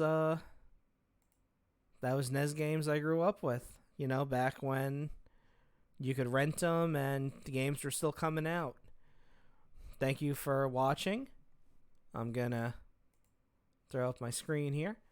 Thanks for watching. Thank you to everyone who followed and who came in and who chatted.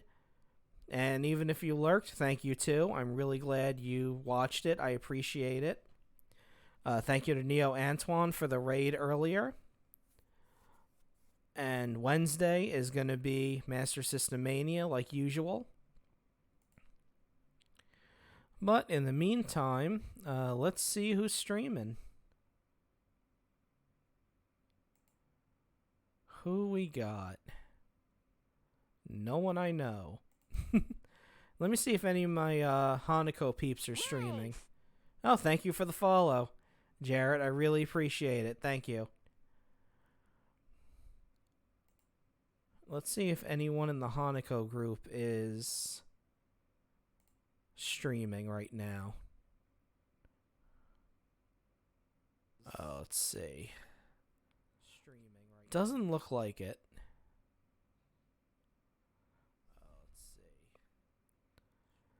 Doesn't look like it. What we got here?